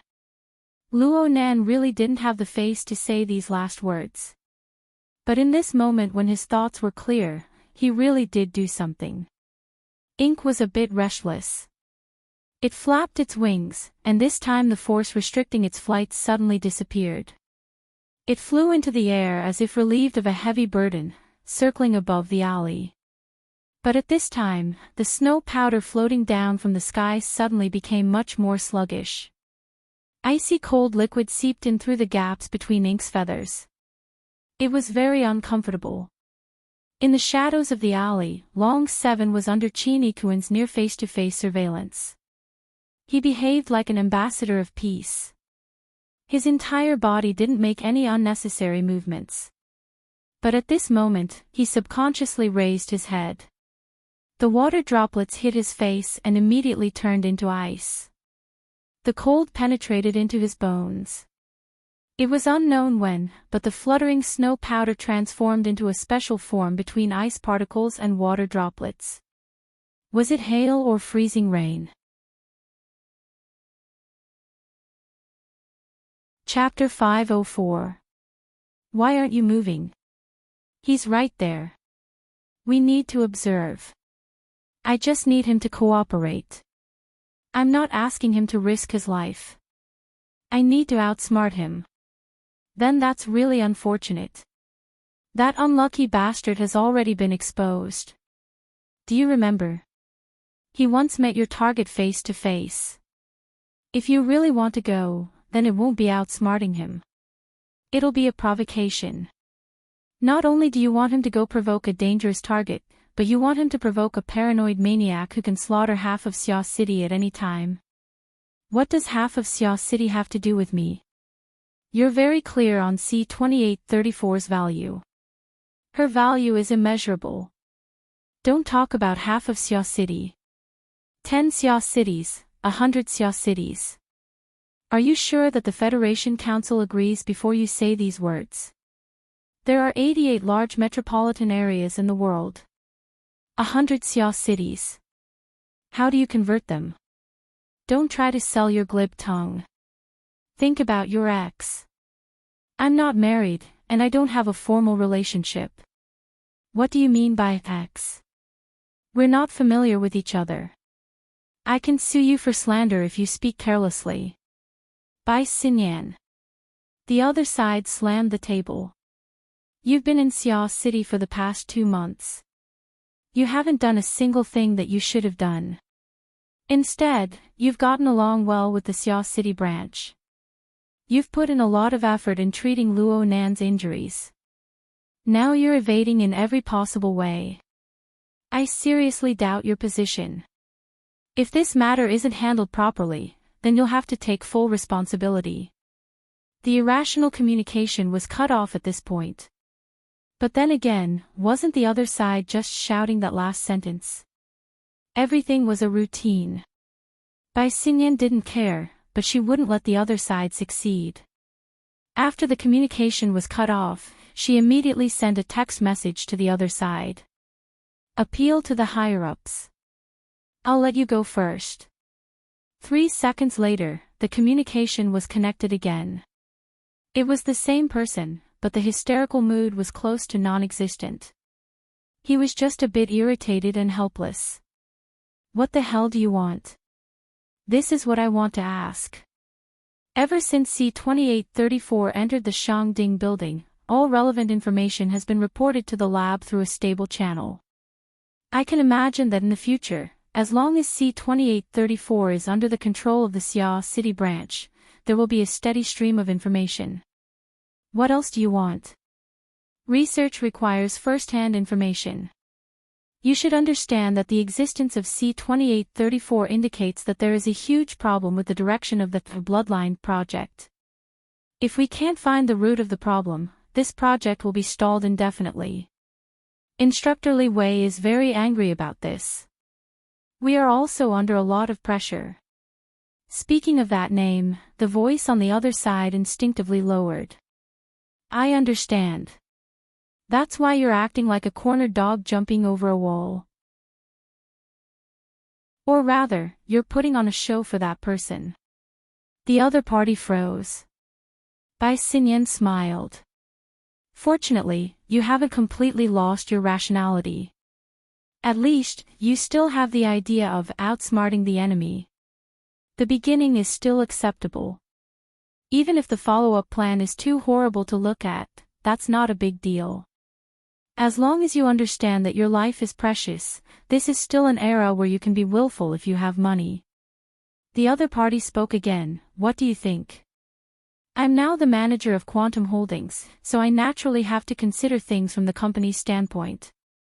Therefore, I think that as a company, the person at the helm must show the courage of a capitalist. If the project can be solved with money and can be profitable in the end, don't consider other means. Throw money at him. Too rough. Right now, storytelling is rather popular in the capital market, especially in the early stages. We can first test the waters. What do you think of the name Miss 2 in 1000? The other party was silent again. As a senior executive of the Deep Blue World Joint Project, he was deeply involved in the relevant matters. Of course, he knew what the ratio of 2 in 1000 meant. Just over a month ago, they had a business discussion with the Ability User Association's headquarters. They had offered 2 in 1000 shares of the Deep Blue World Joint Project in exchange for the rights to C-2834. At the time, they had wanted the headquarters to take the lead and attempt to circumvent the protection of the two extraordinaries. Unfortunately, they hadn't been able to do so in the end. Instead, Gong Qi, who had led the team into Xia City, had lost quite a bit of face. Now that Bai Xinyan had brought up the old matter again, he immediately understood the meaning behind it. 2 in 1000 of 8 trillion was 16 billion. Money itself didn't have any meaning. The Deep Blue World Joint Project had a lot of information, as well as the research results that were about to make a huge breakthrough because of this Miss 2 in 1000, were the most valuable parts. As far as the parties who had already participated in the project were concerned, the information and results were all clearly marked on the agreement. 2 in 1000 was 16 billion. It wouldn't increase their rights and interests by much, but it also wouldn't cause any considerable losses. But as far as the other capitals and powers in the world were concerned, the qualifications they didn't have the opportunity to obtain in the past were the most important. Even if it was still a bottomless pit for the time being and they had to continuously throw money into it, once the results were out, 16 billion. 8 trillion. That was nothing. This was a super project that could affect the entire era. Originally, it was just a targeted distribution, but all of a sudden, it was a public offering. Regardless of whether the information was true or not, for the sake of the astronomical profits in the next few decades, it was easy to imagine that there would definitely be capital parties and powers burning with greed to make such an investment. Of course, there might also be desperados who had delusions of getting rich overnight. 16 billion was already an enormous amount of wealth that could establish a considerable foundation. And from beginning to end, they only needed to leak a little bit of information. They didn't even need the authorization of the board of directors. In any case, that 2 in 1,000 was the portion that had to be sent out. The Ability User Headquarters even had to share some of the suspicion. Everything was ready, and there wouldn't be any obvious evidence left behind. Light as a feather, but it would stir the overflowing hearts of people. In the face of greedy hyenas from all sides, even if Sia City had the Iron Triangle, they would still be flustered for a period of time. After all, desperados didn't have the sensitive points that major powers would be wary of in a confrontation. And in the field of capital, they would break through all bottom lines. You have a grudge with them, right? The other side had completely forgotten that suspected collaboration with the enemy at the end of the previous communication. In his opinion, this kind of ruthless extermination plan was not a blood feud, so there was no reason to do so. Ha! Bai Xinyan laughed without any sincerity. She skipped over this topic and moved on to a more realistic level. And your plan? Although it's terrible to look at, it's enough to throw a brick to attract jade. While you're at it, it's also enough to make the information true. During this period of time, because of the problems with the 2 orders of justice and blood flame, Sia City has filled in a lot of unstable factors. These are all resources that can be used. Okay. Hey, where are you going? A friend is in trouble, so of course I have to help. I'm very clear about the issue of my position. The legendary, black-hearted Salt really lived up to his name. The radio waves shuttling back and forth in Sia City were gradually permeating with malice. But in the small alley behind the bar, people were still struggling over the details. You two seem to have quite the affinity. Moya rubbed her chin and looked at the 2 half-grown children standing side by side. She had a lot of doubts in her heart, but now was not the time to be calculative. Since you two can get along so well, just bring him home. Let's ask Dad to help and see if he can figure out the child's identity. As a high-ranking employee of the SCA, Mo Haiheng did indeed have the ability to do so. However, Moya said it so casually that Hai Jing also had a headache. It wasn't that he didn't have sympathy, but for a normal person, wasn't it the best choice to let the police handle it? The young police officer who sent the police on the other side also had a headache. If we can't find any information, this child is most likely an illegal resident. The voice behind him became softer. He also felt that Hai Jing was the only reliable one in this group of people, so he discussed with him. I suspect that this child may be a wilderness vagrant. Let's take the child back to the police station first, and then let the Civil Affairs Department handle it. Vagrant? Yes, there have been a lot of vagrants entering the city recently, and many of them haven't completed the procedures. According to the regulations, these illegal residents must be registered by the Civil Affairs Department and either sent back to the designated temporary residential area or to the designated welfare center. Where are the residential areas and the welfare center? The police officer found the closest ones and showed them to Hai Jing. The latter was shocked. Why are they all in the west? Of course. After all, Xiao City is surrounded by the sea on 3 sides, and only the west side is close to the wilderness. The government also followed the principle of the nearest settlement. That side is more than 100 kilometers away from the coastal area. How did the child get here? While they were talking, the late staff of the Child Welfare Center finally arrived at the scene. His explanation was similar to the young police officer. There's no information at all. The most likely possibility is that he's an illegal resident from the residential area. Now, there are 2 choices. Either his relatives in the residential area claim him, or he'll be temporarily taken in by the welfare center and wait for the charity to adopt him. The Child Welfare Center that Hai Jing notified was a government department under the SCA. The person who came was a civil servant, and he looked quite capable. He used his wristband to take a picture of Rui Wen and said, "We need to complete the information here, but it's too late today. Let's find a place to settle down first. Tomorrow." "Oh, tomorrow is Sunday. We need to wait until Monday for the relevant procedures to be completed." He operated his wristband. There's an empty bed at the Santa Maria Charity Hall 27 kilometers away. This welfare center isn't close, but it's backed by a hospital. The facilities are more complete, and it's more convenient to collect information. Mo Ye and Hai Jing glanced at each other. It seemed that this was a good way to handle things. Just then, Luo Nan raised his hand. "How about this? I'll stay with her at the welfare center for 1 night.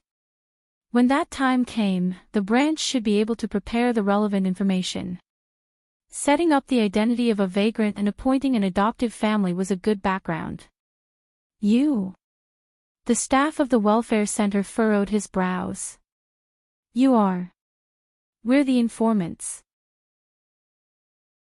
The older sister had to bear the burden of her younger brother's willfulness, and this was a good thing.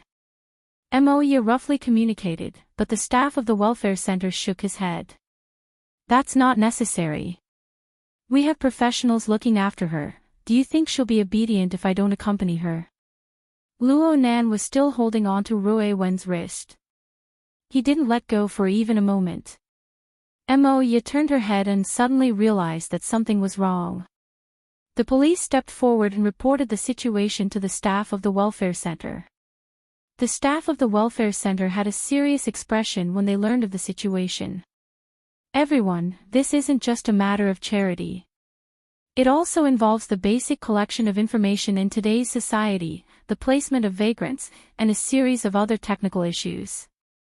We will be responsible for the vulnerable, but we also need to be responsible for the SCA and the relevant social order at the same time." So. The staff of the welfare center paused, and a stiff smile appeared on his face. "You can follow. We welcome the public to supervise our work, but please don't interfere with the normal procedures." The matter was barely resolved now that it had reached this point. The young police officer finished recording the incident and left. Luo Nan's group, along with Mo Ye and Hai Jing, followed the vehicle of the welfare center to the Santa Maria Charity Hall. Since the nanny van had already left, Luo Nan made arrangements. "Me, Rui Wen, Sis, Brother Hai Jing, will all sit in the same van. Brother Qin can sit in the front. The back of the van is spacious. The 4 of us can still fit in." There were no problems with his arrangement, but Moya cast a subtle glance at him. "Rui Wen. You know each other?" "I just asked. You didn't hear me when you were talking to the police." Moya narrowed her eyes, but she didn't say anything.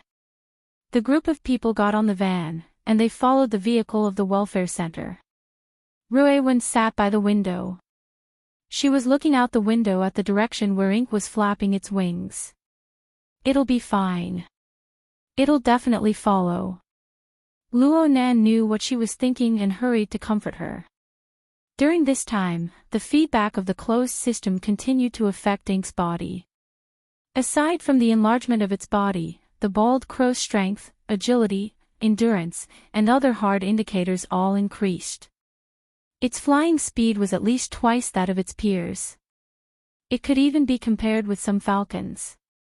Ruiwen didn't respond, but Luonan understood that she already knew. From Ruiwen's perspective, Ink and Luonan were her main focus. It was enough for her to pay attention to them for the time being. But from Luonan's perspective, the things he had to worry about had begun to rapidly expand from the moment he held Ruiwen's arm. Many of them involved areas he had never touched before. This was undoubtedly an enormous challenge. But Luonan wasn't afraid. He had Ruiwen by his side, and she had placed her trust in him. The illusory courage and sense of responsibility in his heart was hammering into reality bit by bit. He had to do something, and he was already doing it. A thin layer of sweat seeped out of his body. This was a natural reaction after consuming energy. And right now, the rate at which his soul strength increased was rapidly slowing down. Even his reserve water level was dropping.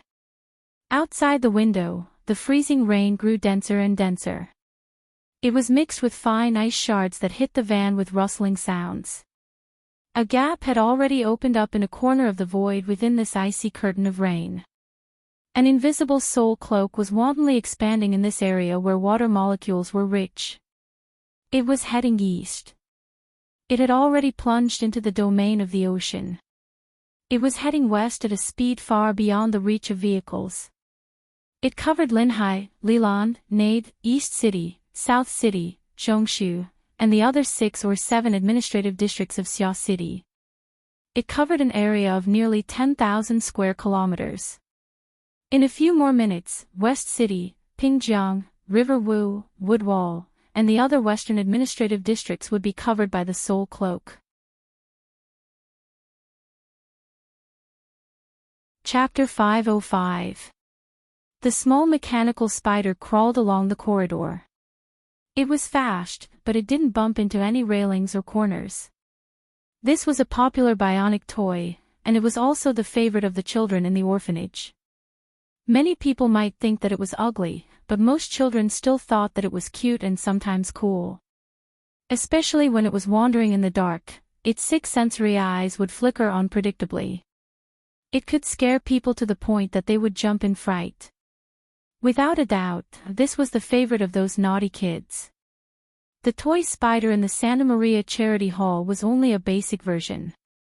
Although the 6 sensory eyes could send and receive signals and identify directions and obstacles, so that they wouldn't be reduced to mere decorations, they didn't have imaging functions.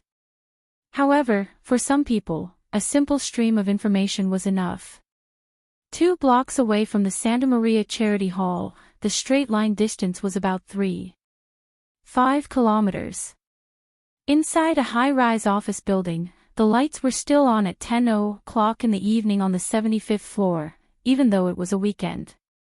The relevant personnel were hurrying to set up the relevant equipment, and some people were already playing in front of the temporary workbench.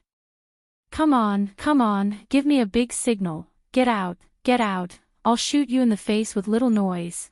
The young black man in front of the workbench was wearing headphones. His body continued to move rhythmically, and he was completely immersed in self-entertainment. Nobody bothered him. On the one hand, this was his working state, and on the other hand, it was none of their business. The light screen in front of the young black man was full of irregular red, green, and blue blocks, which were constantly piecing together and changing according to his rhythm. There seemed to be some pattern, but overall, it was still very blurry. Ba Tu, the operations director of Putt Service Company, stood behind the young black man with a serious expression, but he was actually quite envious. The noise in front of him was a very outstanding reconnaissance ability user. He could capture monotonous and fragmented signals and complete the outline of the scene. He could also carry out high-power active interference. Through specific amplification equipment, his range of influence could reach hundreds of kilometers away. He could be described as a human-shaped radar and electronic interference system. Such talents were usually intercepted by the military early on, and so was noise. However, this guy had psychological problems. He claimed that he was big and couldn't control his crotch, so he should have been shot if he committed a crime in the military. However, he was taken out by a certain powerhouse and joined the powerhouse's team, continuing to cause trouble outside. Tonight was a joint operation between Putt Service Company and that powerhouse team. According to the accurate information obtained from both sides' channels, the current temporary resident of the Santa Maria Charity Hall, the girl named Rue Wan, already had a net worth as high as 16 billion. Moreover, it was a discount from the shares of the Deep Blue World joint project. Whether the information was true or not, it would be up to his superiors to judge. As for how to interpret the value of the information, there was no need to go into detail. The most realistic situation was that every power would swarm over as the news spread. They must seize it as soon as possible. The branch in Sia City would also respond quickly. It was hard to say what would happen next. But tonight, because Rue Wan had entered the secular world, she was placed in this charity hall. She was temporarily separated from the core protective network of the Sia City branch. Without a doubt, this was their best and last chance. Putt Service Company was a medium-sized assassination service provider. It couldn't be considered to be at the top of the industry. Noise's metal hunting group was an extraordinary business, but there was still a considerable disparity when compared to the standards of the Sia City branch. Even if both sides joined forces, they still didn't possess the strength to directly confront Ouyang Qin and Her Majesty Empress Wu, too extraordinary. They could only catch them off guard by surprise. Of course, they also needed to have sufficient methods of shifting the blame. Only then could they guarantee that they would be able to escape unscathed regardless of the mission's success or failure.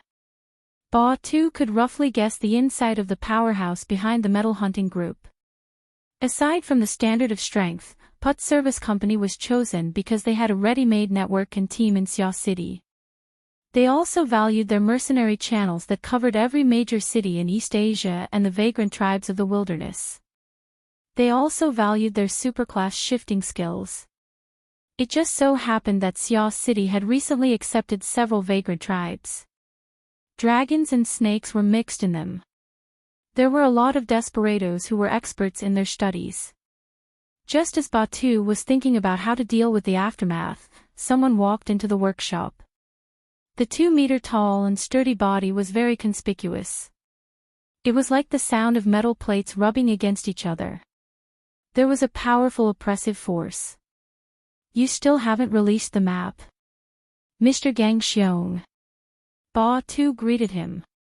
His gaze swept past the man's shoulder and neck structure, and he saw that Noise was jumping high and did not respond, so he said on his behalf, "It's raining now.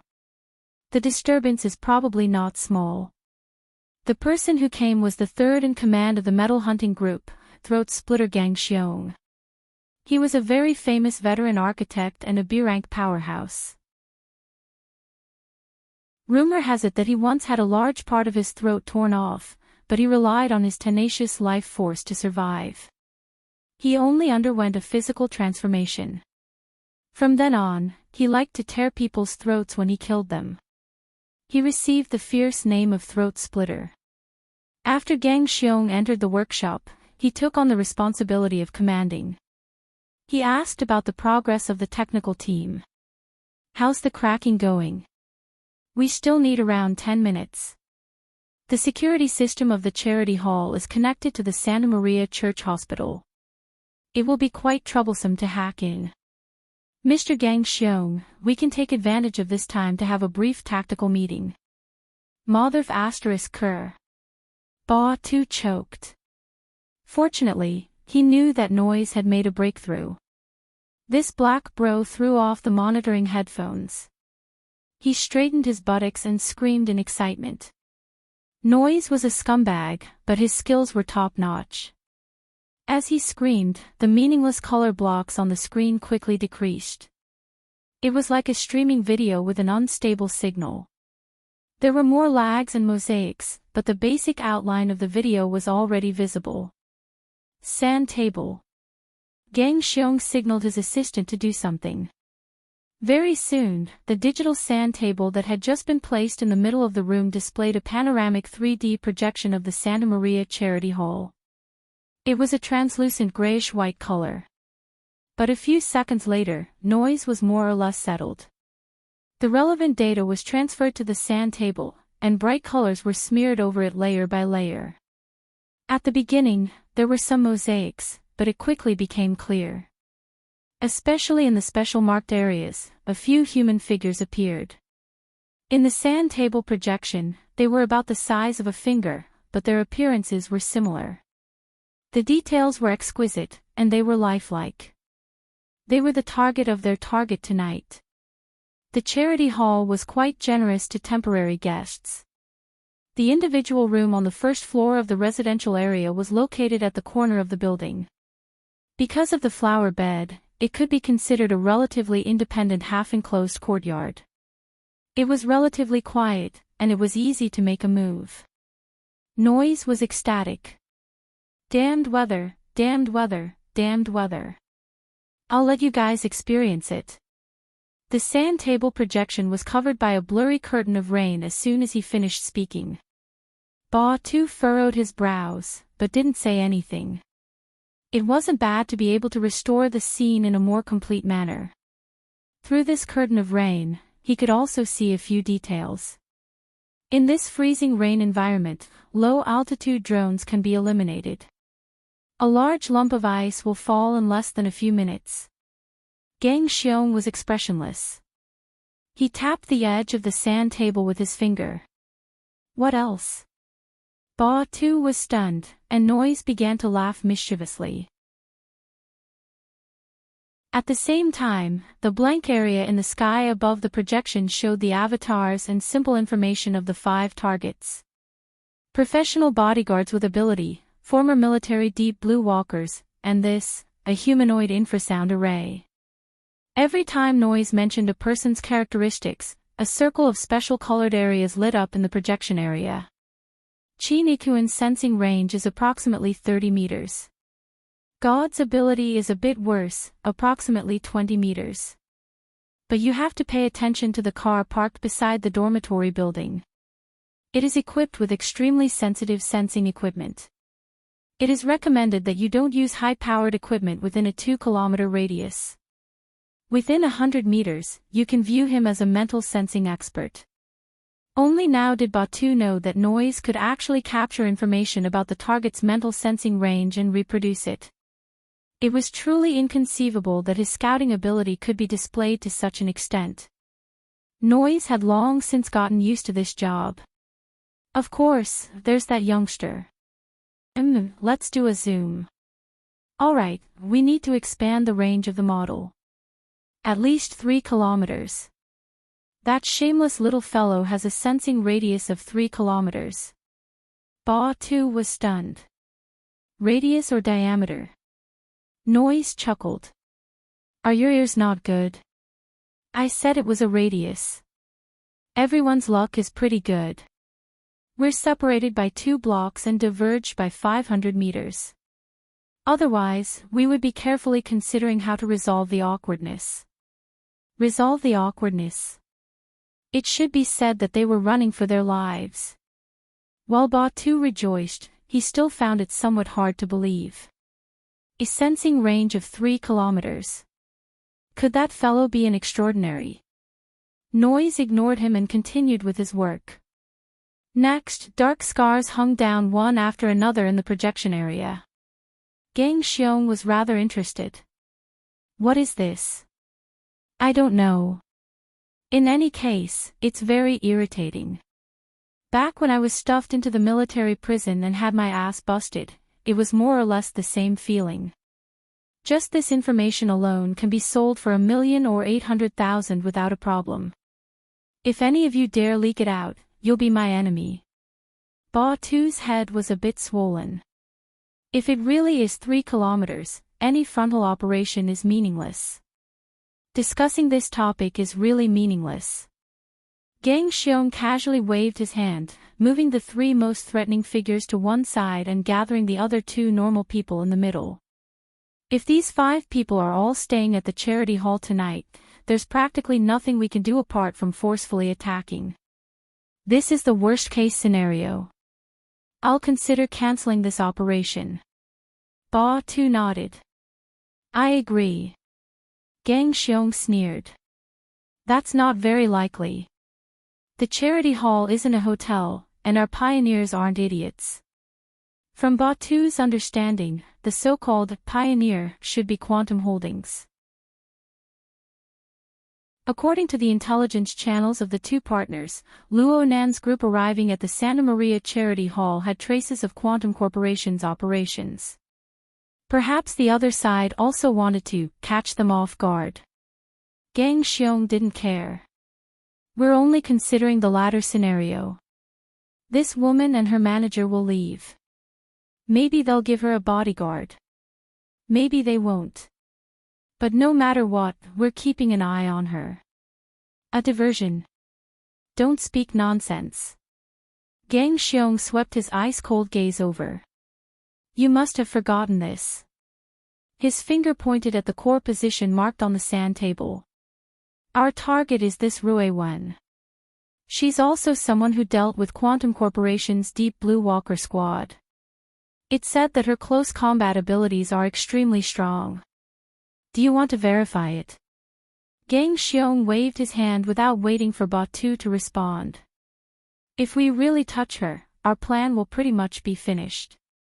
So we're only considering her. Gang Xiong flicked his finger, forming fine ripples on the projected virtual interface. It doesn't matter how many people leave. We only want her. Get rid of the bodyguard and send the manager's head back. Also, Noise, it's time for you to show off. We need to record an additional video. Is it the kind I like the most? Noise's wide mouth opened, revealing white teeth and a purple tongue. Together with the light and shadow on the sand table, it formed a strange image. Can I let loose and play? Steel, you can always get to where I itch the most. That woman's waist and legs are too great. She's definitely a good gun rack. I'll take good care of her. I'll just break her 2 arms. Gang Xiong didn't pay attention to Noise's wild imagination. He just zoomed in on the projected area again, making the map show a wider area to plan the subsequent route. Put Company's mercenaries will be useful after the attack begins. Stop them on the spot and delay the other side's rescue speed. It'll also give him time to watch the video.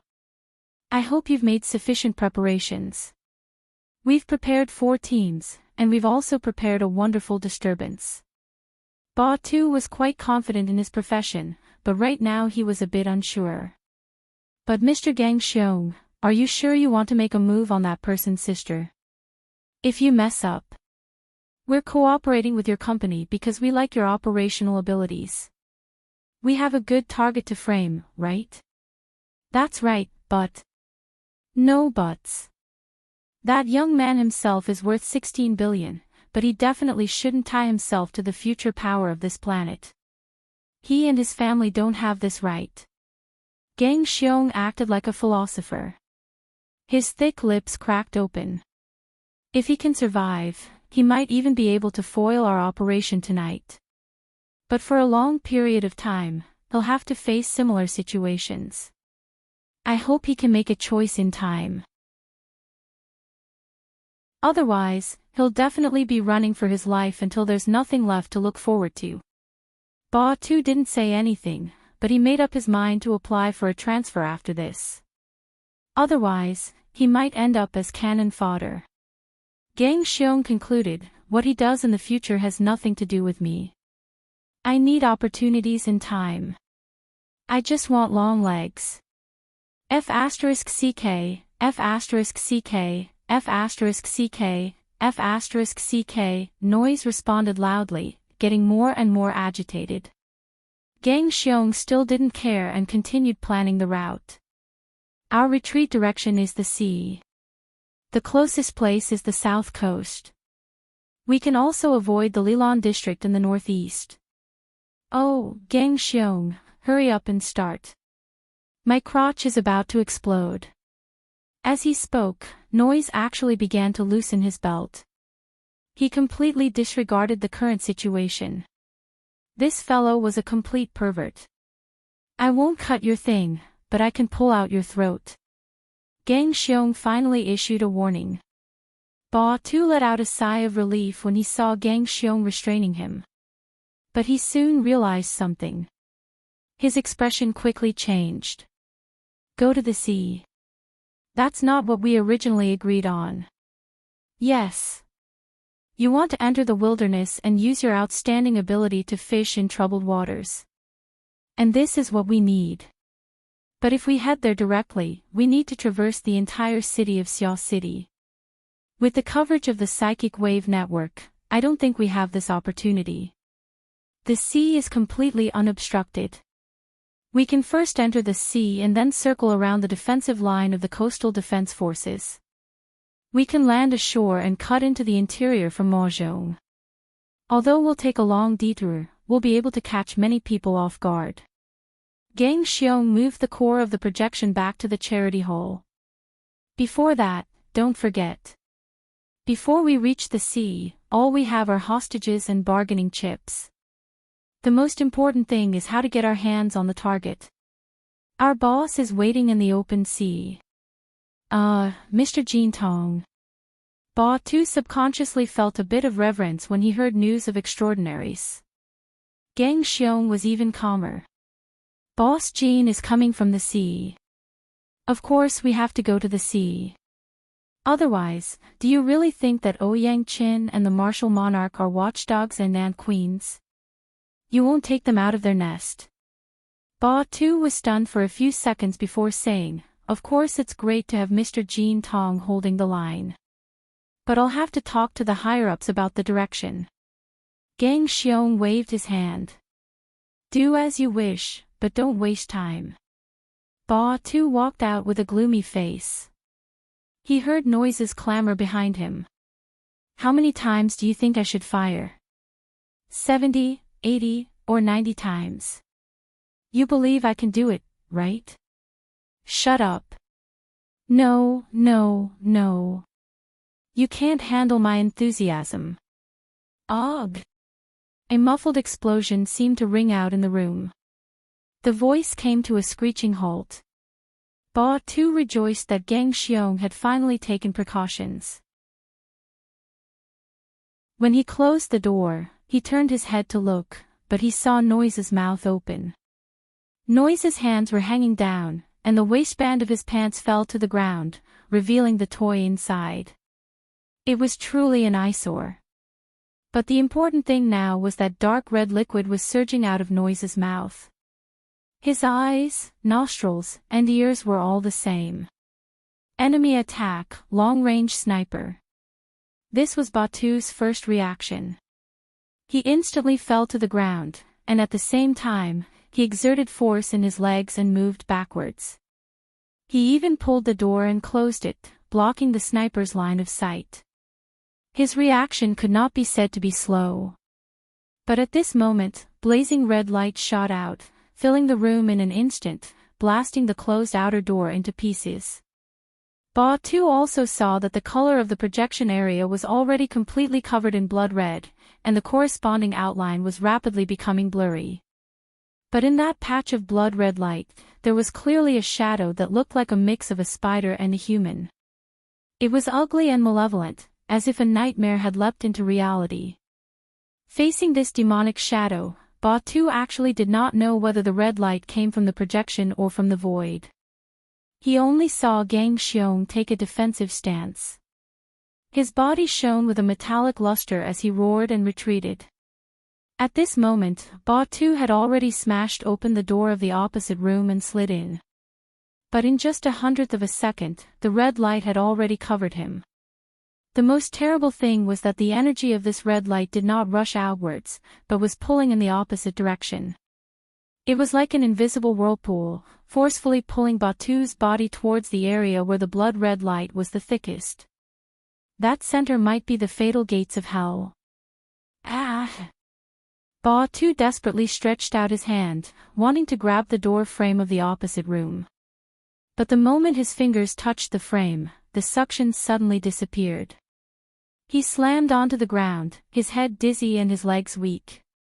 He subconsciously turned around to take a look. The destruction of the equipment in the room was expected, but the destructive power was not as great as he had imagined. In front of the sand table, Gang Xiong stood with his back facing the door.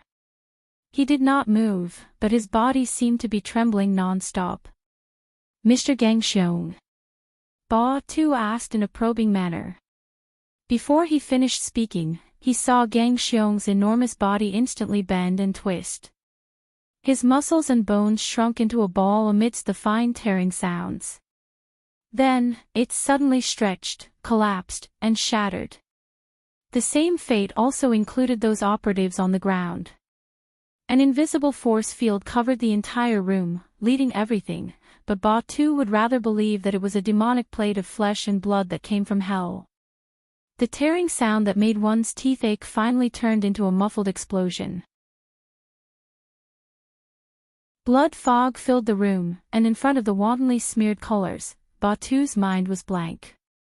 But in his wide-open eyes, a figure was reflected. The blood fog that enveloped his body gradually became clear. Gang Xiong. He knew he called the wrong name without saying it, but Ba Tu still could not help it. Where the blood fog gathered, that person turned around.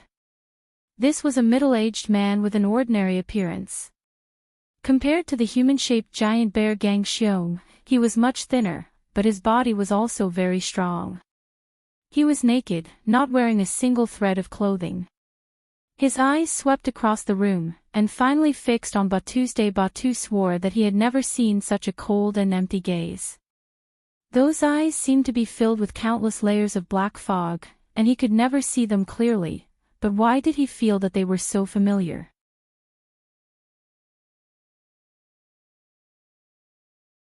Chapter 506. As his body gradually approached the surface of the sea, the light, sound, and subtle changes in temperature from the shallow water, as well as the lazily swimming fishes and shrimps, formed a vivid picture. Zhang Yingying's mind seemed to have melted into this shallow sea. Only the white rainbow was still vibrating, as if it hadn't had enough. Who? Zhang Yingying's head popped out of the sea and shook her head. Her cheeks touched some fine floating ice. These translucent ice shards floated and sank on the surface of the sea. Just by glancing at them, one could feel the bone-piercing cold. She didn't care about this. She just took a breath of air that she hadn't breathed in for a long time, and cold water droplets fell. Compared to the seawater, the freezing rain falling from the sky was even colder. It was said that this freezing rain, which was outside of the forecast, had been entrenched in Xia City for nearly 10 hours, and there were still no signs of it stopping. Zhang Yingying stepped on the water unhurriedly. At the same time, she exhaled the old and inhaled the new. She adapted to the temperature difference of nearly 20 degrees inside and outside the sea. Her improved physical fitness quickly suppressed the slight discomfort.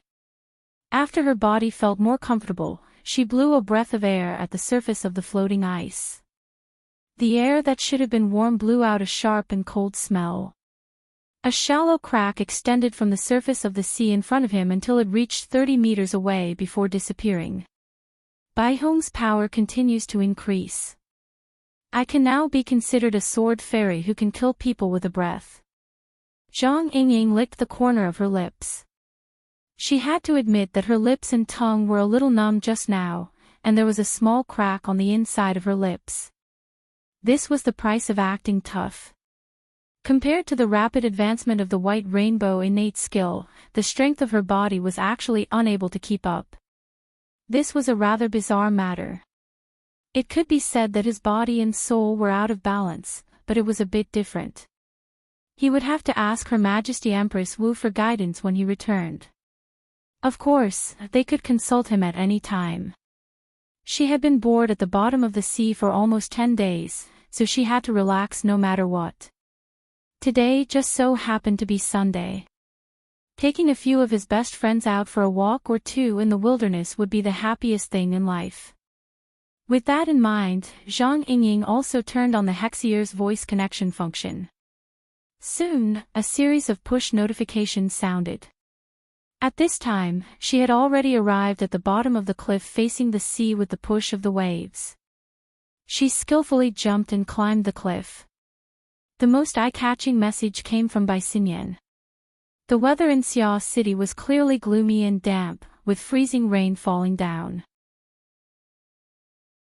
But the selfie of these sisters was a picture of the sun shining brightly and the sea of palms. Especially the angle of her selfie, it was obvious that she was lying on a beach chair. The photo was taken from her chest, revealing not only her crazy long legs, but also her first-class curves. Under the sunlight, her white jade-like skin was even more dazzling. Bai Xinyan's self-evaluation of this photo, which was enough to make men lick their screens, was, enjoy the sunshine, cherish life. Zhang Yingying liked the post and commented, slut, who are you trying to seduce with old photos?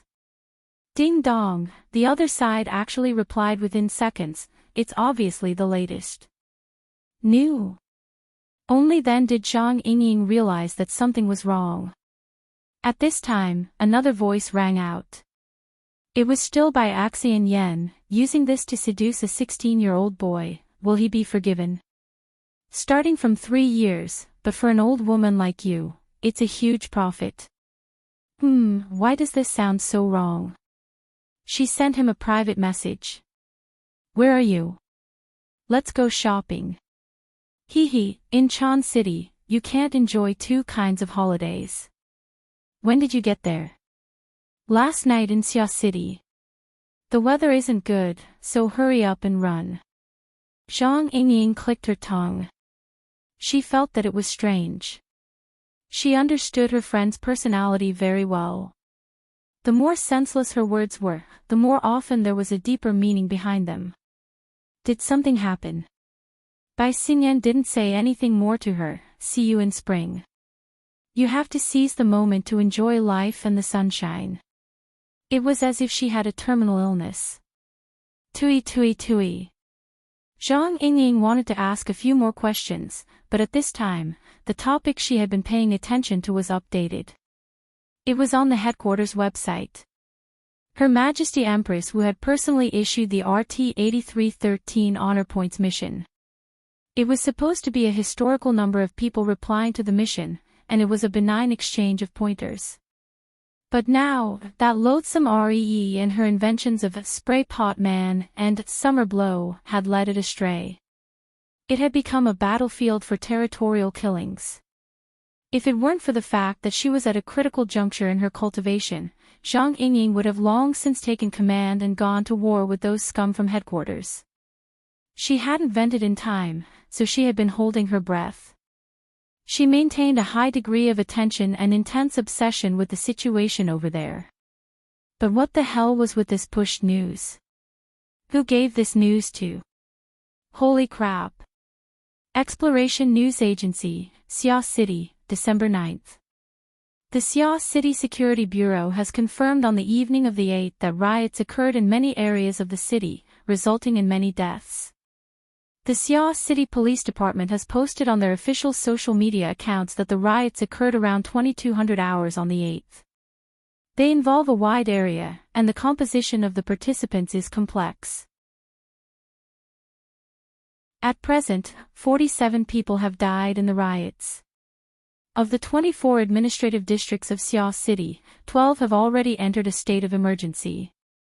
The press release was in a rigid format, but the explosive content made people dumbfounded.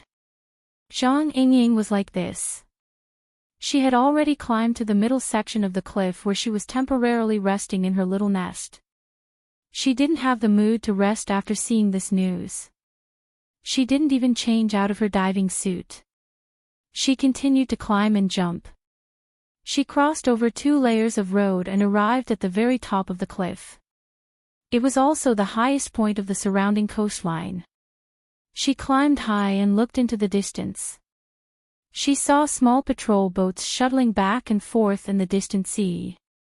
She could even faintly see the silhouette of large warships on the surface of the sea even further away. She looked inland. There were very few vehicles on the Huanhai Highway. There were only a few armored vehicles. Could it be that there was a coup? Zhang Yingying subconsciously opened the topic page and unmuted the many discussion groups. Sure enough, whether it was the headquarters internet or the Xia City psychic wave network, the atmosphere had already exploded. There were far too many and too messy messages. Just RT-8313 alone had several thousand replies in a single night. There were many new memes interspersed within them. At first glance, it seemed as if it had been abandoned by history. Zhang Yingying could only start from the last floor she paid attention to. She climbed up the floors one by one to revise. She also read the news to make up for her lessons. It didn't take long for her to find the most important floor amidst the flood of replies. It was probably due to the excitement that caused his hands to tremble and his tongue to tremble. The speaker left behind a paragraph of confusing logic and subtle meaning. I don't know if it's drooping or not. I only know that Grandma's dripping sword is too terrifying. Her terror in Xia City is multiplied by 2. Fortunately, this message was accompanied by a more realistic video. Combined with the content of the video, it should be nighttime in Xia City. A large number of police cars and related police personnel were parked at the intersection of the streets. They were densely packed, but what was even more eye-catching was a corpse being carried out from the crowd. The person who recorded the video should be an internal member of the police. They even had the opportunity to do a close-up of the corpse's face. At first, the camera didn't capture the main point. It wavered on the corpse's fine armor, body characteristics, and other aspects. But soon, the person who recorded the video focused on the corpse's head. The eyes, nose, and mouth were all dark with blood. Especially the eyes. They were abnormally swollen. The crystal in one of the eye sockets had already exploded, leaving behind a black and red blood clot. What does this have to do with the dripping sword? It was a thoughtless message left by someone who didn't know the ropes. In the blink of an eye, people from all walks of life were educated. Please seriously watch Her Majesty Empress Wu's teaching video. This is how the dripping sword dies when it hits the eyes. This is the result of the dripping sword stabbing into the eye socket and then exploding after striking the brain. The cranial pressure rapidly rises, causing the 7 orifices to bleed. This person's brain is certainly already a lump of paste. There might even be brain juice in the blood flowing out of the 5 orifices. If you ask me, this appearance may look scary, but it's actually not the best. The most brilliant method should be to simply destroy the brain tissue, causing a person to die without a sound. But this method is too smoky. Although the last comment was a bit pretentious, it was still relatively pertinent. Quite a few people expressed their approval. But the facts proved that this pretentious criminal had revealed his true colors too early. The person who first uploaded the video soon posted a second video. Following the video, fully armed corpses were carried out one after another. The entire comments section trembled. How many people have died in total? From what I can see, there are no less than 15. I looked at it frame by frame. The video shows 17 people. At the end of the video, the camera turned to a skyscraper on the side of the street. The words Xia City XXX Hotel were written on it, proving the location. What happened to Xia City? The 17 people all died in the same way. They were all armed and armed personnel. The time of death seems to be relatively close.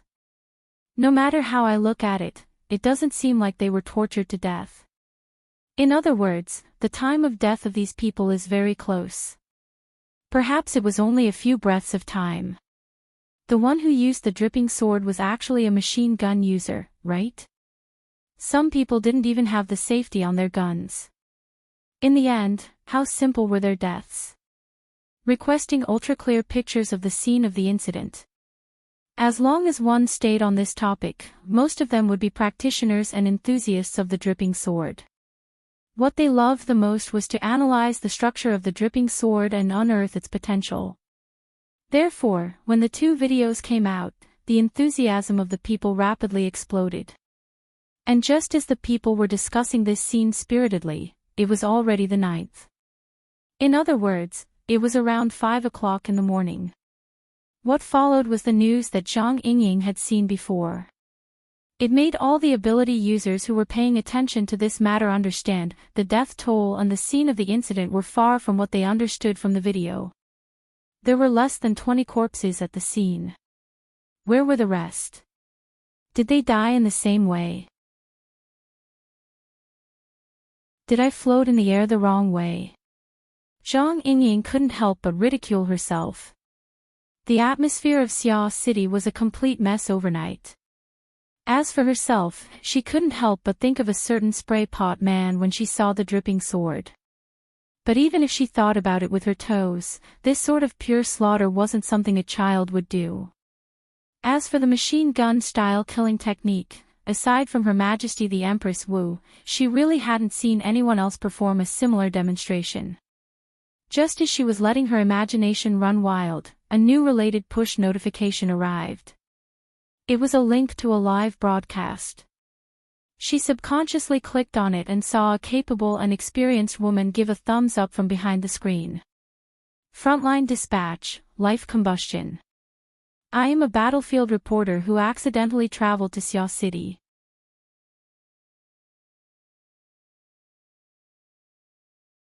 Chapter 507. Zhang Ji sounded like she could fight, but she was a rather famous female streamer. She boasted that she was a war reporter, so she shortened it to Zhang Ji. But because her appearance was even more outstanding, she received the beautiful name of Zhang Ji.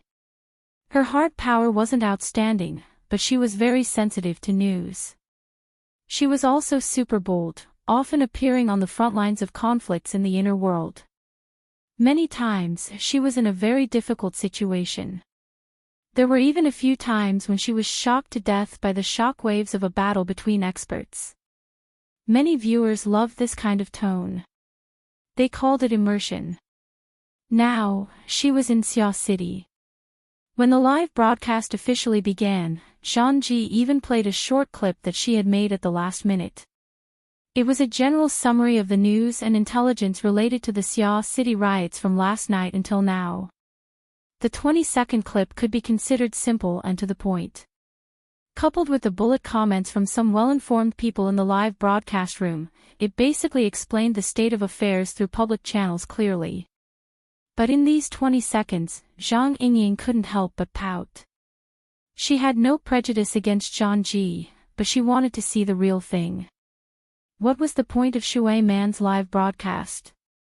Fortunately, Zhang Ji soon officially appeared on the screen. Right now, Xia City was still raining. A thin layer of ice had formed on the ground, but Zhang Ji didn't hold an umbrella. She just wore a windbreaker that seemed more suitable for living in the wild. She stood in the rain and began the live broadcast. She spoke very quickly, but her enunciation was clear. Good morning, friends. Xia City is currently in a state of emergency due to reasons known to all. This highly effective killing mode suspected to be the dripping sword is very eye-catching. Many friends hope to obtain more detailed information. But I must be honest. I originally didn't prepare for this live broadcast. The reason is that I didn't gather enough explosive information. Until 3 minutes ago, I unexpectedly encountered an opportunity. Zhang Ji used a floating selfie tool to broadcast. The operation was simple and flexible. She turned her head and the camera automatically followed, turning to the opposite side of the street. Across the street is the Santa Maria Church Hospital. I previously obtained reliable information from the Xia City Police. Please note, this isn't that opportunity. This is just a routine process of gathering material. The live broadcast room was immediately filled with blood-red words. Zhang Ji is playing tricks again. Kill this malicious person. If you continue to ruin my character, lying in the hospital won't be the limit. Zhang Yingying rolled her eyes when she saw that the main topic was still not being discussed. She immediately exited, leaving only a small interface and sound effects on the screen as she continued to climb through the RT-8313 mission thread. A few seconds later, Zhang Ji's voice continued. According to the police report, inside Santa Maria Church Hospital, there was a case related to last night's so-called riot, and many corpses were found. The time of death was around 22 to 22:30 last night. Now, let me highlight something important. The time of death reported in the police video circulating on the internet was also around 22 to 22:30 last night. Zhang Yingying, who was studying upstairs, was stunned for a moment. She switched the interface back. The live broadcast room also switched to a map of the administrative divisions of Xia City. There were 2 circles and a line drawn on it. Santa Maria Church Hospital is located in the southern city district of Xia City. The location shown in the police video is located in the Nader district to the northeast. The straight line distance between the 2 locations is 48 kilometers. Zhang Ji had done quite a bit of homework over the course of the night. She used her usual high speed of speech to pour in a lot of useful information. She finally revealed the value of this live broadcast. Now that I've said this, I might as well expand a bit. According to the internal report, the police have discovered 47 corpses. They are distributed in 4 locations. Aside from these 2 locations, there are also the Pingjiang district and the River Wu district. Those 2 locations are on the west side of Xia City. They are far from each other. If we draw a one-way route and pass through these 4 locations, the distance will reach 149 kilometers. Okay, let's get to the main topic.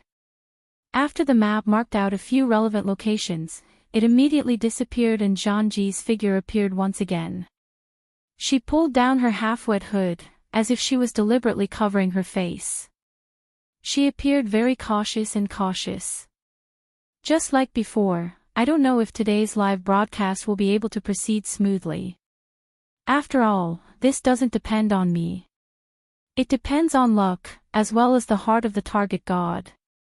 The live broadcast room immediately spammed with 666. The audience used this ancient method to encourage and applaud Zhang Ji's continuous death-seeking behavior. Who do I need to tail today?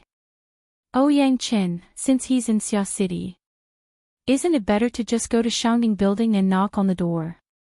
Then Her Majesty Empress Wu. If I may be so bold, you guys are off topic, okay? Zhang Ji didn't care about what was going on in the live broadcast room. She took a deep breath and walked across the street. She had only walked halfway when her figure suddenly stopped. She almost reflexively lowered her head. And at this moment, the selfie lens intelligently shifted and locked onto the opposite side of the street. There were 2 people walking over from the sidewalk next to the hospital. The audience in the live broadcast room naturally focused their attention over there. Through the curtain of rain, they could see that the 2 people were both men. They weren't too old either. The one walking in front looked to be in his early 20s. He wore a thin sweater in the -10-degree weather. He had a youthful and sporty style. The colors and styles of his pants and shoes seemed to be a random mix and match. There wasn't any order to it.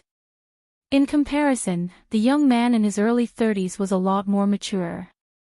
He was also a lot more particular. He had a robust buzz cut and a casual suit. Although it was simple, it gave off a very stylish vibe. However, it was this relatively older stylish man who was holding an umbrella for the young man in front of him. This seemingly odd combination happened to be walking in the opposite direction of Zhang Ji. The distance between the 2 was rapidly closing. The majority of the audience in the live broadcast room didn't see the background of these 2 people. They didn't understand why Zhang Ji was acting so nervous. However, the highly interactive mode quickly pushed the answer to the most conspicuous position. Holy crap, Tian Bang. Tian Bang. That blood prison. The number one person below the transcendence. This isn't tailing, it's a collision. The audience in the live broadcast room instantly became excited. Blood-prisoned Tian Bang was undoubtedly one of the strongest people in recent times. He had a solid battle record of directly killing Mo Luan. He also had a military background and held a large number of troops. In terms of destructive power and influence, he was even more astonishing than some of the lone transcendents. Many channels were saying that if Tian Bang was given a large group of 50 or so deep blue walkers, he could even kill transcendents with the support of the integrated, formatted domain and escape unscathed. Because of this, busybodies called him the number one person below the transcendents. He was the signature of the military. Amidst the commotion in the room, Zhang whispered, "Oh, this is the chance." When faced with this kind of situation, other people would have to consider the consequences. However, Zhang was able to occupy a position in the inner world in such a traditional way because of her decisive action. She only used 1/10 of a second to digest her astonishment. Then she charged straight ahead and opened her mouth to say, "Hello God Tian. I'm the live broadcast host of the Zhang Frontier Project. I'm called, How long can you last with this toy?" Faced with the woman who came out from the side and the filming equipment floating in the icy rain, Tian Bang's reaction exceeded almost everyone's expectations. Especially his performance of opening his eyes wide and tilting his head to look at the camera. He was the first to appear before the eyes of all the ability users watching the live broadcast. Wow, so cute. Zhang has been instantly killed. What a dirty line. This was the first time the vast majority of people saw Tian Bang. It was hard to imagine that this major general of the military, who had killed a veteran B+ rank powerhouse, was actually such a down-to-earth young man. The live broadcast page immediately flooded the screen. At the same time, they expressed delight in Zhang misfortune. As for the dripping sword, the chaos in Xia City, and other such matters, they were actually secondary. But they never imagined that Tian Bang would take the initiative to extend his hand after saying the words Zhang. Zhang. Right? I've admired you for a long time. It's my fortune to meet you today. His genteel words coupled with his courteous and respectful attitude were like a wondrous peak in the clouds. Although it was right in front of her, it was hard to fathom her entire appearance. Zhang had lost all initiative from the very first second. She stupidly extended her hand and shook hands with Tian Bang. "Do you know me?" "That's right. Frontline report, life ignition. I've seen many episodes of your Zhang Frontier. After all, it involves many powerhouses, including first-hand material on extraordinaries. It's full of reference value. It's very useful to me." Zhang was an ace streamer who had experienced many trials and tribulations. But when she heard Tian Bang's evaluation, she still couldn't help but feel a bit dazed. This was undoubtedly an extremely high level of praise and affirmation. Just these few words alone would cause her value to multiply. And because of this, her face flushed slightly. Her brain was a bit sluggish. She even forgot to say thank you. And all of these reactions were fed back to the live broadcast room through the camera. Wow, a soulmate. There's such a character among the burners. Super warm guy is a sure kill.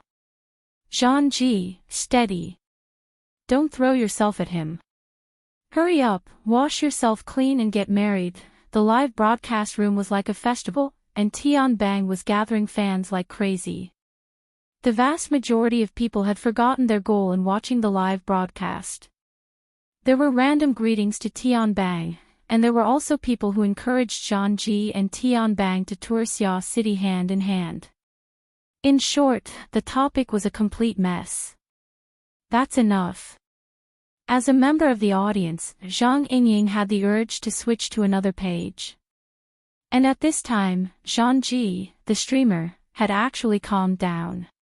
Even though the live broadcast was superb, from a professional point of view, she was completely being led around by Tianbang. For an outstanding streamer who pursued independence and excitement, this was absolutely intolerable. She secretly bit the tip of her tongue, waking herself up from her dazed state. Her mind spun like lightning, and she took advantage of the situation to say, Major General Tian's healing power is superb. He's even more amazing than a large number of psychologists I've seen. By the way, I just saw you come out of the hospital.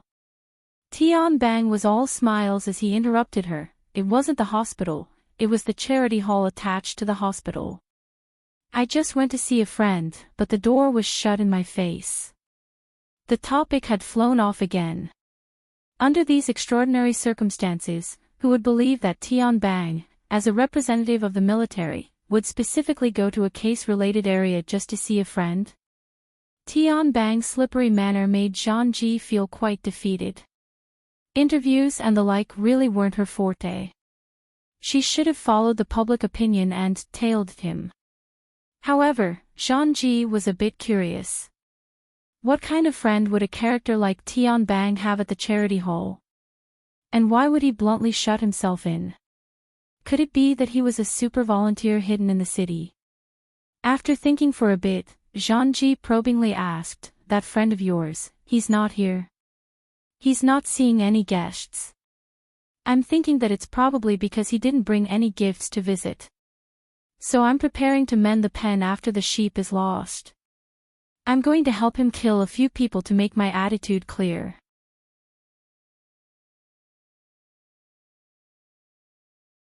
Chapter 508. Tianbang didn't refuse Zhang Ji following him. He tacitly agreed to the live broadcast, but he didn't actually kill anyone. Instead, he swallowed the vicious words he was about to spit out without a change in expression. I was just joking. Don't take it seriously. My words sound like I'm destroying people. I'm destroying you first, okay? Zhang Ji ridiculed him in her mind. At this time, under the curtain of rain, Tianbang was strolling along the sidewalk. The man with the buzz cut beside him seemed to be a subordinate officer called Zhu Ling. He was meticulously holding an umbrella for Tianbang. God, hurry up and get things on the right track. Zhang Ji tightened her jacket. She felt the freezing rain grow colder and more bone-piercing. But she couldn't let go of this opportunity. After a few steps, she finally asked a question she had been suppressing in her heart for a long time. Major General Tian, what do you think of the riot in Xia City last night? From a professional point of view, can you give us your opinion on that killing method that seems like the dripping sword? Tianbang laughed and shook his head. Zhang Ji, we're familiar with each other, right? This again. Zhang Ji didn't want to beat around the bush, but she had no ability to refuse Tianbang's seemingly polite but actually forceful approach. Yes, yes. Then, I'll be impolite and correct a mistake. You said last night's riot in Xia City. That's incorrect. Huh? Zhang Ji blinked. Are you saying that the riot is still going on? I'm saying that as long as the Xia City government hasn't lifted the state of emergency, the riot will continue. Even if it doesn't erupt for a while, the seeds of an eruption will be planted at any time. Everyone should have faith in the judgment of the government, right? It sounded reasonable, but it didn't feel right. Tianbang faced the camera and seemed to be very cooperative with the live broadcast. Currently, Xia City has tightened entry procedures. Quite a number of people will be denied entry to the city. It's very likely that everyone will make a wasted trip. It's fine if it's a wasted trip, but you might even lose your life. That's not worth it. So, it's best to be cautious if you want to travel, visit friends, or do business in Xia City. Zhang Ji never knew that the Grand Blood Prison was a chatterbox. She struggled to find valuable information from Tianbang's words. But before she could ask, Tian Bang took the initiative to change the topic. Oh right, you said the Dripping Sword massacre in Nade district last night. Has it spread to the entire world? He looked at the camera innocently. However, the live stream viewers who had been led around in circles were no longer buying it. Continue acting. Stop acting cute. He's a big shot in the military, he doesn't know. Hee. If he doesn't know the inside story, I'll cut off his head and feed it to Zhang as a chamber pot. Zhang rejected the human head chamber pot. She carefully tried to maintain the direction of the conversation. There are at least tens of thousands of replies to the RT-8313 mission post about the dripping sword technique. I think this matter has already spread throughout the Wilderness Explorers Association. Tian Bang shook his head and sighed. RT-8313, how nostalgic. Back then, I was also a pure-hearted youth who fawned on Her Majesty Wu Huang. Because of the nature of my ability, my dripping sword technique was very ordinary, but I had some experience with the heart-burning blade. Here he comes again. The viewers in the live streaming channel were furious. The passerby fans who had just formed a circle were instantly blackened. We've circled around to the burning heart blade. Are you bragging? Ah, Zhang, don't give him another chance. Uncle Police, hurry up and drag this chatterbox away. Someone shouldn't be called Tian Bang. Call him Tian Quan. Sure enough, eating too many donuts is bad for your health. The live streaming channel was flooded with donuts in an instant. Zhang felt that she had already lost control of the live streaming channel. Fine, she had never been the type of streamer who had strong control. Her most outstanding ability was still courting death. She clenched her teeth when faced with the slippery Tian Bang. She directly courted death. Major General Tian, you specifically mentioned Her Majesty Wu Huang. Are you implying that the commotion in Xia City is related to her? Tian Bang stared at her with wide eyes. In the end, he clapped his hands and said, as expected, you have the attributes of a reporter. Your imagination is quite admirable. Why don't you explain it in depth? Zhang wasn't afraid of anything since she was already madly sprinting along the path of courting death. She no longer paid attention to the live streaming channel. She just repeated the analysis of the locations and distances she had done before. Then she concluded, the 4 locations of the crime are practically the same way of death. Although the time of the crime is extremely close, it is possible to accomplish all of this within half an hour if one has astonishing movement speed. In reality, there is no need to use an extraordinary. A B-rank powerhouse, whose specialty is speed, is more or less the same. The true difficulty lies in the raindrop sword. And to be able to use the raindrop sword as a machine gun. Her Majesty Wu Huang is the inheritor of the technique. She should have more information than others. Zhang shrunk back in the end. It was true that she wanted to create big news, but as a reporter, she would be punished by the heavens if she sang a one-woman show. At this time, Tian Bang sighed. Zhang, you don't have enough material. You must know that there are some matters that exceed the scope of normal logic. For example, when it comes to the time of death. I can tell you with great certainty that there is no such thing as half an hour. According to the scene surveillance obtained by the police, the time of the crime at the 4 locations you know of is within 5 minutes of the first and last time. Tian Bang extended his hand and spread his fingers apart. He flipped them in front of the camera so that everyone could see clearly. 5 minutes. Also, the crime locations aren't limited to the 4 locations you know of. There is an even more exciting one nearby.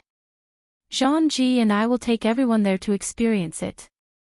Donut, Tian Bang had finally revealed valuable information after being shrouded in mystery. He had even overstepped his boundaries and seized the anchor's position. There was no doubt that the continuous news had a considerable impact on the logic of the live broadcast participants. Zhang Yingying, who had been paying attention to the live broadcast, entered the office's work group and sent 2 rows of dumbfounded emojis. Of course, she didn't forget to send the live broadcast link. Did Her Majesty really make a move? Why do I feel like it makes sense? Yingying, why are you putting the blame on Her Majesty? It doesn't matter if it's Her Majesty or not. I think it's more appropriate to ask Boss Luo what he means. I seem to have exposed something. Sure enough, there are people who think so, right? Children who tell the truth deserve a spanking. So I'm not the only one who thinks so. More than one person plus one. More than one person plus 2. Cowards who don't dare to tell the truth are shivering in the corner. 10 days of seclusion had indeed been abandoned by the world. Zhang Yingying was full of question marks. Finally, she couldn't help but send a message in the group. Boss Luo. Luonan. What's up with him? Soon, a large amount of information poured out from the work group. Zhang Yingying only glanced at it twice before she sunk in. The strong wind and freezing rain fell from the high cliff, hitting her face with a slight pain. She didn't pay attention to it. It was during this process that her expression gradually darkened. 2 minutes later, Zhang Yingying gave Bai Xinyan a call. However, the friend she had just been interacting with for fun not too long ago had completely disappeared. Some time later, Tian Bang and Zhang Ji crossed 2 street blocks and arrived at the rumored crime scene. This place had indeed been placed under layers of police surveillance. There were no other people in the enormous office building aside from police personnel. With Tian Bang there, the group entered the office building without a hitch. However, Zhang Ji still put on a serious expression for the sake of avoiding trouble. She did her best to match the military style of Tian Bang and Bai Xinyan. Even though Tian Bang himself didn't have such a temperament to speak of. The crime scene was located on the 75th floor of the office building. There were already police personnel standing guard on this floor when the 3 arrived, but there weren't many relevant technicians. The investigation work had yet to officially begin. Zhang Ji had just stepped out of the elevator when she suddenly saw a corpse lying on its back in the corridor. The time of the crime at this scene. It's as you think. It's pretty much the same as other places. It's been almost 10 hours. Isn't the scene preserved a little too well? Because the police really did just get the news. Got the news. Tian Bang faintly smiled.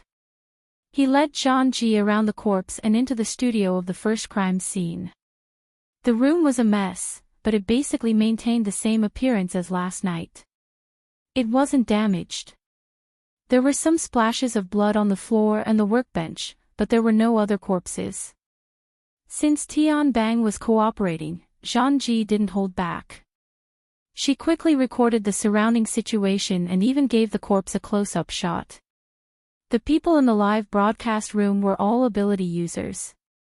They had a high tolerance for corpses, but they were a bit more curious. Who knows this person? Why did Tian Bang come personally? Passerby. I've never seen him before. Xia City has come out to receive guests. Has anyone seen him before? Zhang Ji, reach out and check the rigidity of the corpse and the livor mortis. This wasn't the first time Zhang Ji had done something like this. She turned to look at Tian Bang. Can I? If Tian Bang agreed, she would make her move. However, Tian Bang sent her a smile. There's no need to go through so much trouble. I still have basic information. He turned his head and the buzz-cut man Juling reported the relevant information, but Tuesday head of Put Service Company Xia City Branch Operation. Ability level C+. This person died at 22:13 on the evening of the 8th. From the information provided by Put Service, the company's partners, subordinate operation teams, and mercenaries also died and went missing at the same time. A total of 42 people. Zhang was stunned when she heard this number. She immediately sucked in a breath of cold air. Have these people entered the official statistics? They haven't. But this place is very close to the Santa Maria Church Hospital. The people who died, there are two different groups from Putt Service Company. The people in the hospital are members of another company's operation team. In fact, the Santa Maria Church Hospital itself is indirectly controlled by that company to handle some special affairs. It's a pity that the core members were all wiped out last night. Tian Bang waved his hand. The hospital probably can't continue operating now. There's still a lot to be done. The live broadcast finally entered a virtuous cycle with the continuous explosion of explosive news. 666666. I think I'm seeing the faces of Xia City's officials who have nothing left to live for. 47 plus 42 is equal to 99. One more and they'll be slaughtering 100 people. The first 10 died early. You'll help kill the other 10. Even so, it's still extremely fierce. Just which great god is it? Hurry up and retract your divine ability. At the end of the year 2096, a great demon has finally seized the position. Xia City can be said to be the #1 demon den. There's nothing wrong with a demon den. Demon your mother. Cave your sister. Xia Chui, open up. You blind bastard. Didn't you see Donut just say a bunch of operation teams and operation teams? Also, Putt Service Company is a professional assassin and mercenary service. They have a bunch of F*King armed personnel. They clearly want to stir up trouble. In the blink of an eye, the live broadcast room turned into a killing field. After Zhang recovered from her initial astonishment, she keenly grasped a few sensitive points. How can Batu's time of death be accurate down to the minute? It's not a problem to be accurate down to the second. There's surveillance. There was nothing wrong with Tian Bang's answer. He even had Zhu Ling show it to Zhang. Thus, Zhang watched the entire process of Batu dodging, sucking back, struggling, and finally lying on his back like a corpse from the surveillance video. The surveillance video showed that it was indeed 22:13 last night. But, where's the person who did it? There's only a portion of the surveillance video in the hallway. That person never walked out. This style of doing things was truly too hateful. Zhang calmed herself down. Her gaze and the camera turned back to Batu's corpse. Whether it was her or some of the viewers in the live broadcast room, they all discovered one thing: Batu's death wasn't due to his eyeballs and brain exploding. This person's heart had collapsed. But for the 32 mercenaries downstairs and the surrounding streets, the cause of death is definitely the dripping sword. Zhang was startled. That's 33. There's still 9. Nominally, they're missing. But, Tian Bang extended his hand and circled around. They're all here. The DNA of 9 people was tested in the bloodstains in the room. Basically, it can be explained that their corpses didn't exist. All that's left is this. He bent down to pick up a twisted metal structure on the ground and casually tossed it. It was unknown who took the lead in the live broadcast room, but a series of dumbfounded emojis appeared. No other words were said. Zhang asked, "What do you mean by no corpses exist? Is that they were swallowed by something? Oh, a mutant." Tian Bang gave her a thumbs up. Your imagination is rich and reasonable. I actually hope that's the case. At least there will be less trouble. However, this twisted steel throat should have come from the metal hunting group's Gang Xiong. Even though that fellow was a bit stupid, he wouldn't go so far as to let a mutant swallow him and 8 ability users into its stomach without making a sound in the bustling city area. That's why I say that the current world is becoming more and more dangerous. Don't you think so, Sister Yuan? Tian Bang suddenly laughed and casually tossed the metal throat aside. He opened his arms and walked toward the door. There was a woman in professional attire there. She stepped over Batu's corpse and walked into the room. Behind her was a group of professionals in police uniform.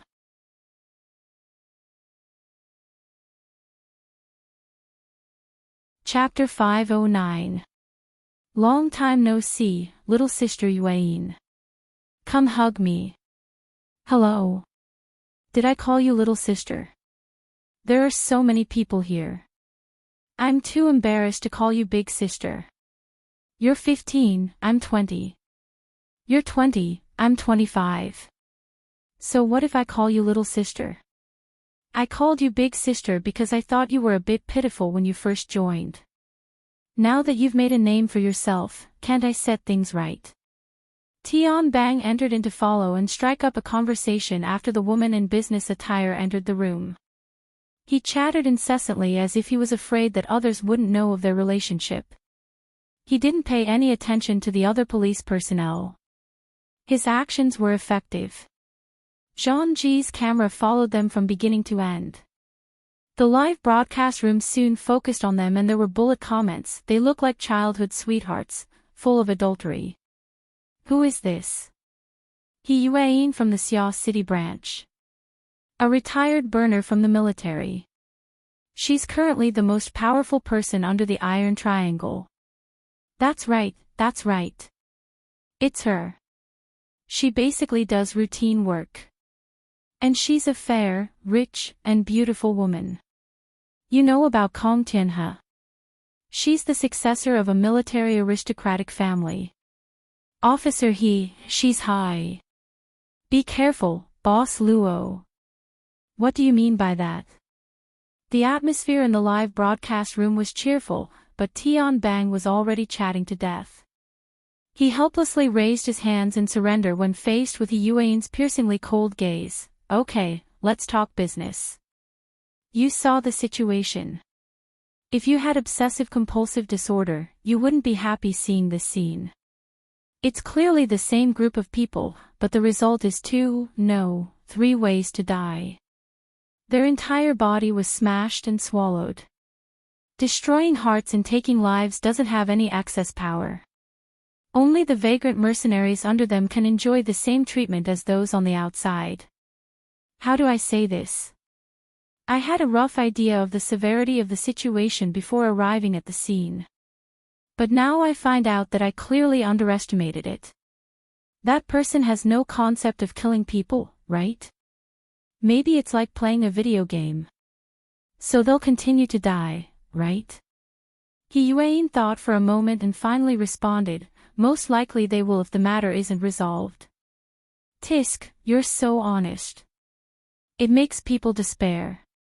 Just as he finished speaking, new information came in. He Yuan, Tian Bang, and several other police officers received the relevant information one after another. Only Tian Bang remembered that it was time for the live broadcast. He turned to look at the camera and read the information aloud.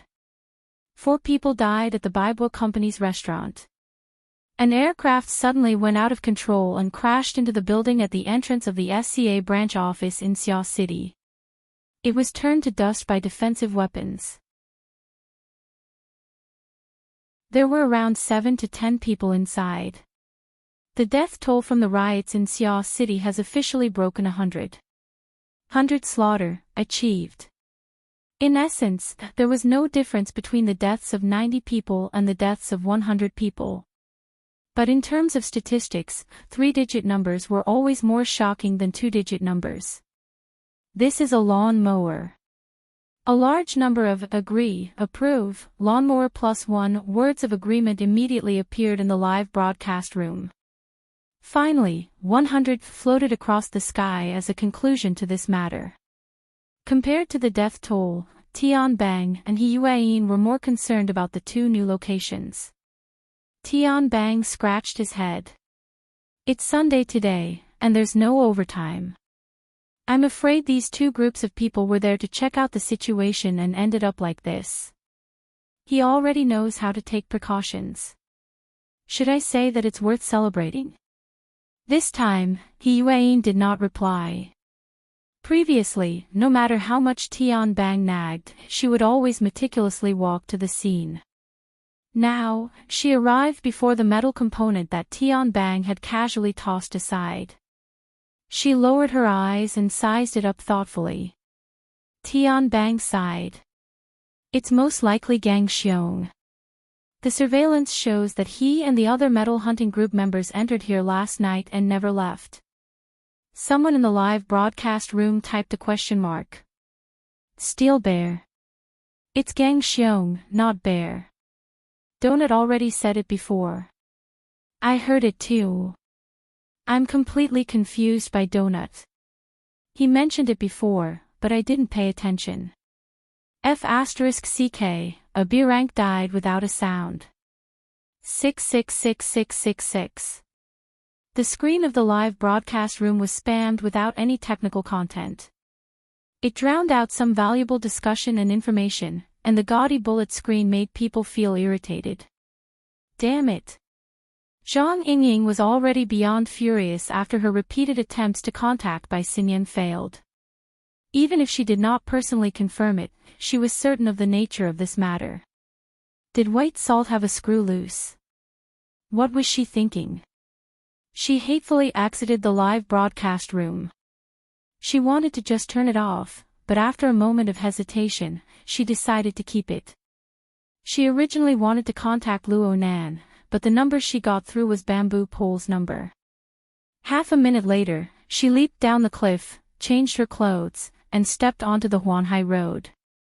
She used the privileges of the society and went through a friendly negotiation to borrow a police patrol car. She rushed to the city. On the way, she went online to check for information. The live broadcast room simply emptied the bullet screen, only looking at He Yueyin and Tian Bang's movements. On the other side, she opened up the RT-8313 mission thread and looked at the recent replies. It was clear that Zhang Ji's live broadcast had already become a hot topic. This place was also affected and was currently discussing the matter of Gang Xiong. But the traditional forum mechanism of posting and replying, as well as the group chat mode during discussions, could still carry a lot more information. Is Gang Xiong a member of the society?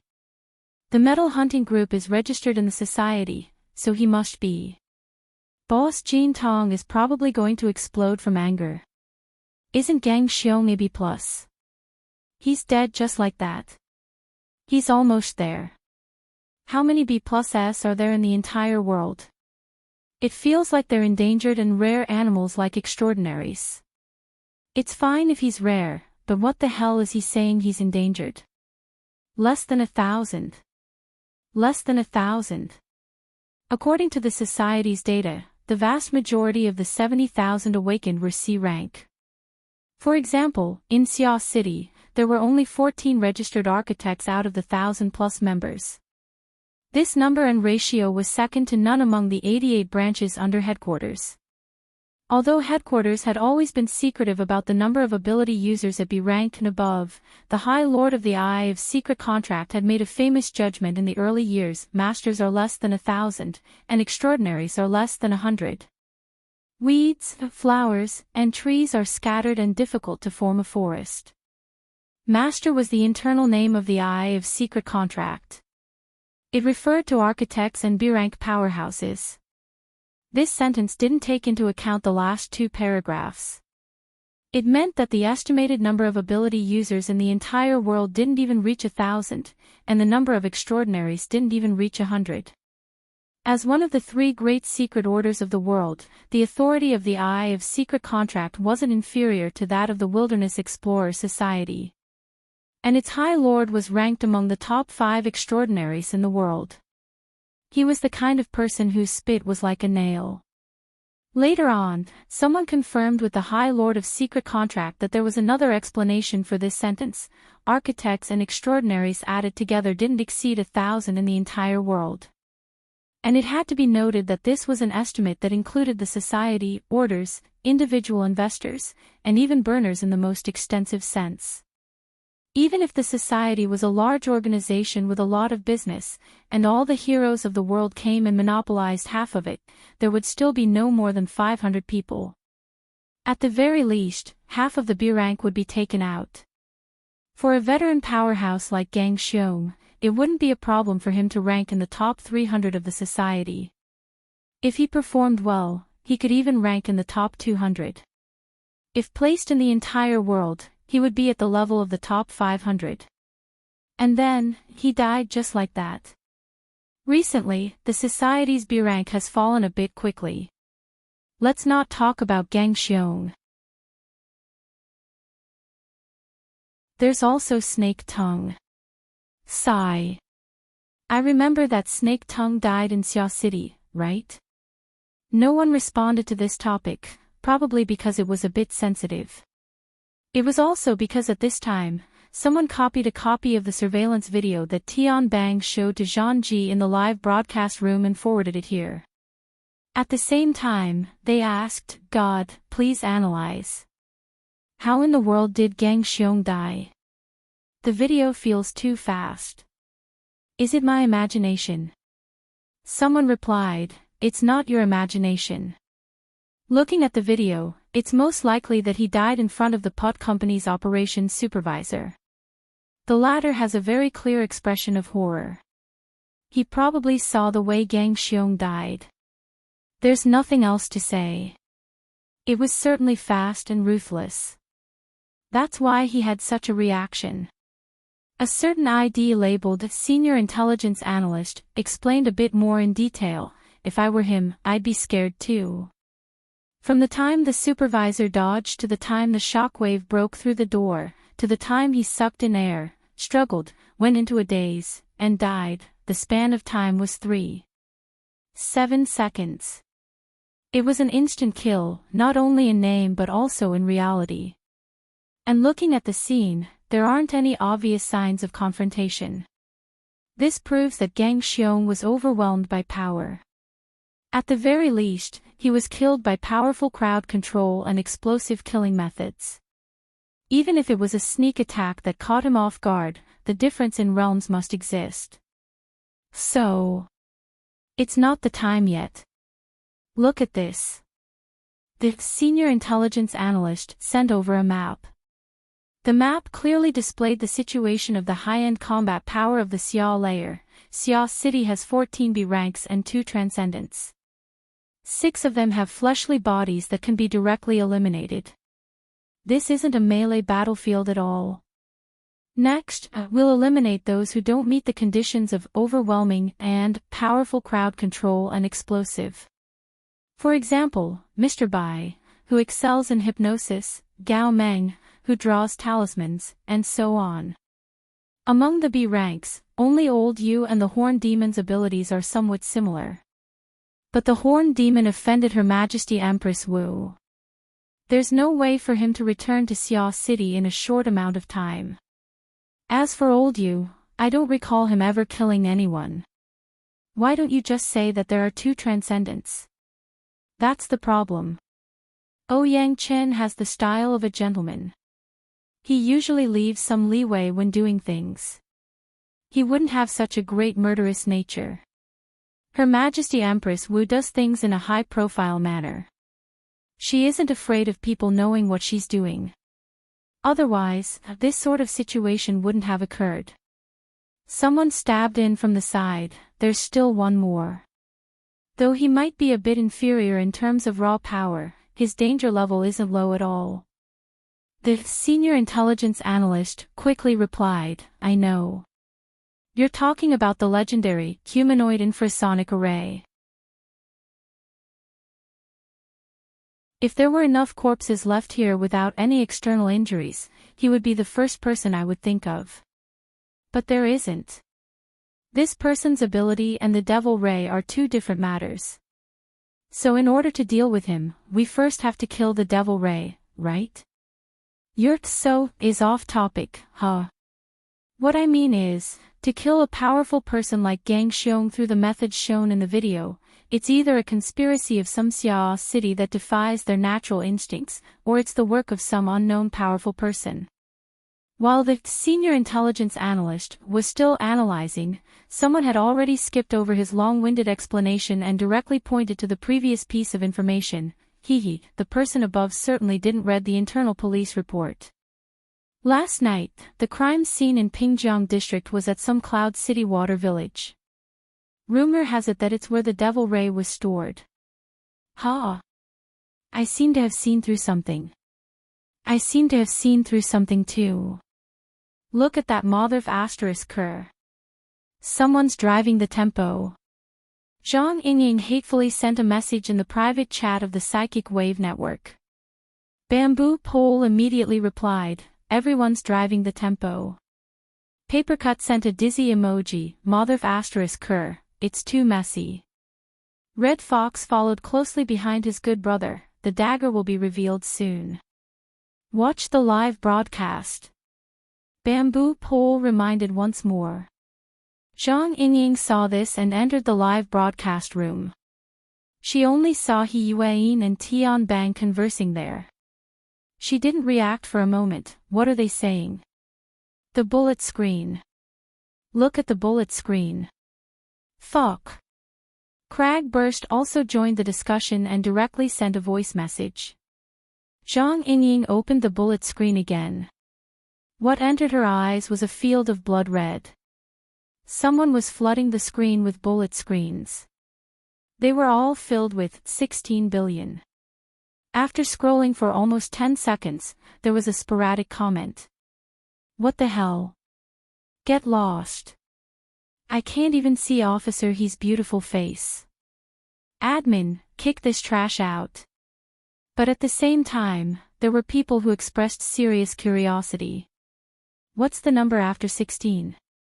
Looks like 9. It's 16 billion. What's 16 billion? There's no problem with Kong Tianha's assets being 16 billion. Is it Officer He's net worth? Marry me. It seemed that these bored-to-death audience members were about to lead the topic astray. It was very likely that it was the same person. He once again used blood-red words to flood the screen with numbers that most people couldn't understand. 2 out of 1,000, 2 out of 1,000, 2 out of 1,000. Soon after, another row of blood words drowned them out. Go ask, go ask, go ask. The direction of the topic in the live broadcast had finally been successfully guided. All right. That trash has successfully piqued my curiosity. Zhangji, it's time for you to display your usefulness. Someone sent a crying laugh emoji. Find your target. Officer, he doesn't look easy to talk to. But what if Tian Bang is a smiling tiger? There's no mistaking the smiling tiger. My heart aches for my Zhangji. In a dozen or so seconds, the live broadcast room had already formed enough impetus for the host to do what they desired the most. Correspondingly, every bullet screen that was sent here was piled up with real gold and silver. For example, the forceful spamming of the screen to set the pace could only be achieved with honor points. Because of this, Zhangji needed to expend more effort to deal with changes that were beyond her control. This was also the most attractive aspect of her live broadcast, seeking death again, seeking death under the teasing of the audience, endlessly seeking death, and so on and so forth, until the game over. Frankly speaking, Zhangji already felt that the situation wasn't quite right. From the inside information she received to the conversation with Tian Bang, to the series of events that followed, it wasn't a coincidence, but it wasn't deliberate either. It was as if there was an invisible hand constantly correcting and guiding the situation to the direction they wanted it to go. Because of her fearless live broadcast style, Zhangji was also fortunate enough to come into contact with many of the top figures in the inner world.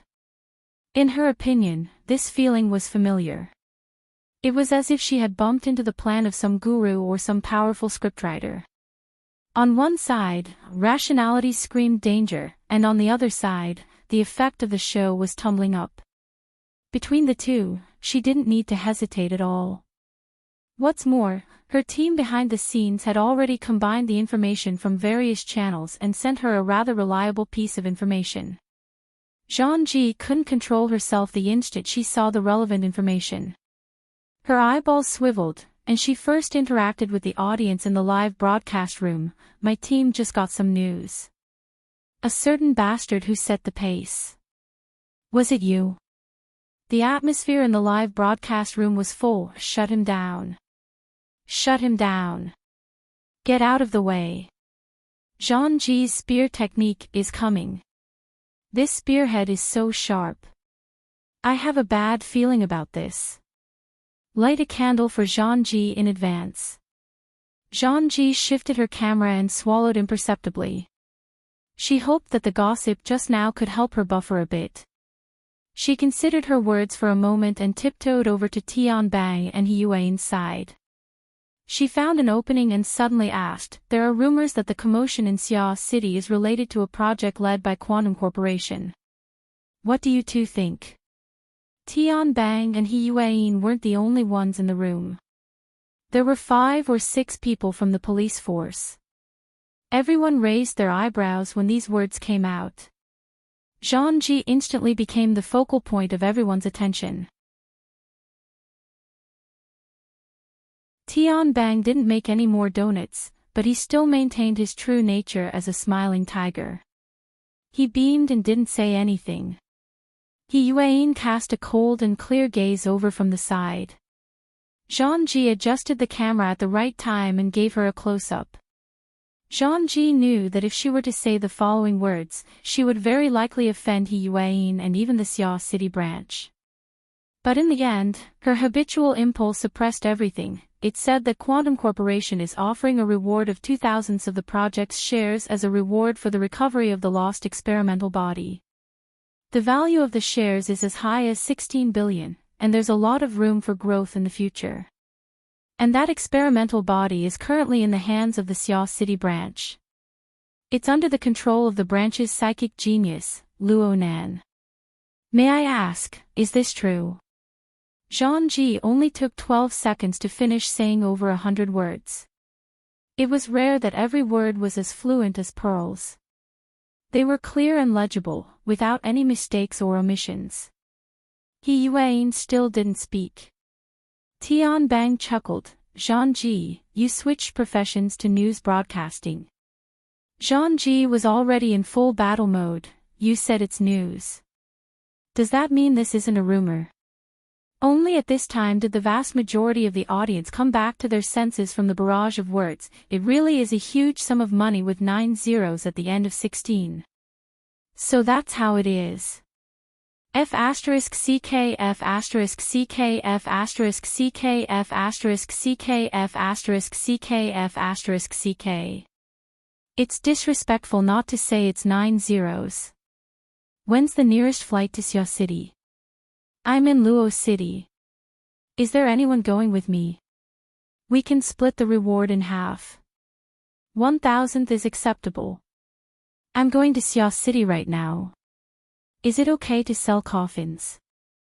Locals, please leave a message if you're willing to cooperate. Hurry up and look at the Starry Sky Club's mission system. The high-level area has already been updated. The number of people accepting orders has already broken 100. The bullet screen instantly exploded, drowning out the entire broadcast room. There was also the animation of flames burning the sky. It burned people's heads restlessly. And in this explosive atmosphere, a cold and calm voice cut through. The one who spoke was precisely He Yuan. I don't understand what you're talking about when you say experimental body. But, right now the society is carrying out protection work for an underage orphan girl. This orphan girl was abducted and sold at a young age. Later on, she was sold to an underground fighting arena controlled by a gang in the Riverwu district of Xia City. She was forced to engage in lethal, illegal combat. On the night of September 30th, this orphan girl was rescued by the Xia City branch. During this time, the orphan girl's extraordinary ability awakened. According to the Wilderness Explorers Society's protection procedures, the Xiao City branch accepted her as an official member of the society. Zhang-Ji's originally flying brain was a bit stuck when faced with Yuan's dark and penetrating gaze. She subconsciously replied, "Huh. Is she a member of the society?" The orphan girl's registration procedures for joining the society were already completed before midnight on September 30th. The society's relevant procedures were extended to before midnight on October 1st. There is evidence. The problem is that during the period of our rescue and protection, Quantum Corporation's subordinate, Sky Blue Security's Xiao City branch manager, Yan Yongbua, first used a weapon platform to attack our personnel. Then he dispatched the Deep Blue Walker combat team to intercept and kill them. He also openly used particle cannons and other prohibited weapons in the residential area of Xiao City. At the same time that our personnel were injured, he seriously damaged the safety and order of Xiao City. The Xiao City government has already issued a serious warning to Quantum Corporation regarding this matter and has handled it. The Xiao City branch has also negotiated with Quantum Corporation based on this.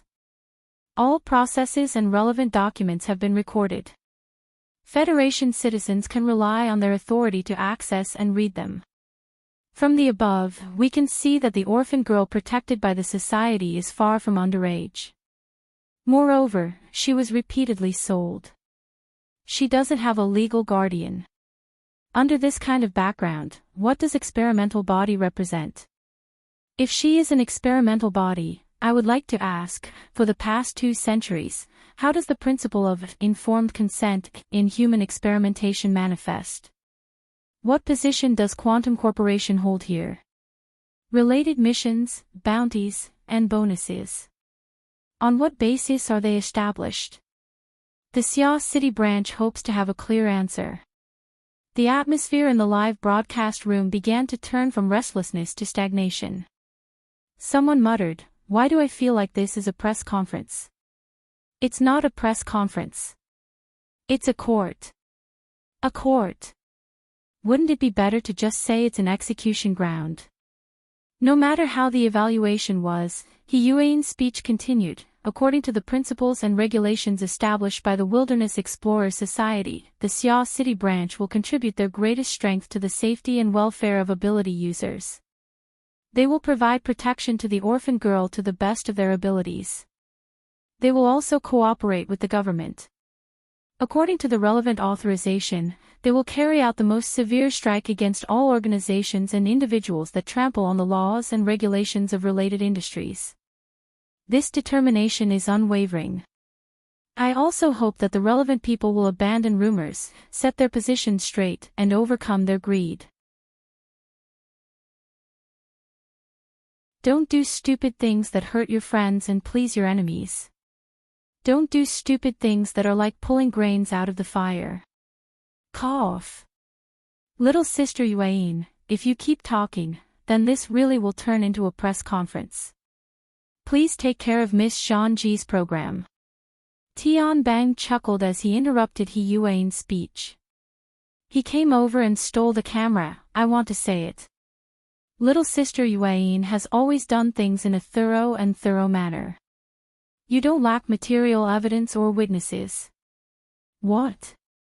You're talking to yourself. You're making things up. You don't have witnesses. Didn't you hear it? You're not a witness. Hey, that police officer over there. I'm talking about you. The bald guy with the iron hoop under the hat. Stop staring at that piece of scrap metal. Come over here and be a witness, okay? You're tuning into the LoveLore Library YouTube channel. We're so grateful for your support, and don't forget to subscribe to join us on this incredible journey through captivating stories. Your generosity through donations truly makes a world of difference, as it's the primary source of revenue that allows me to expand and enhance this channel for you. Thank you from the bottom of my heart for being a part of this adventure.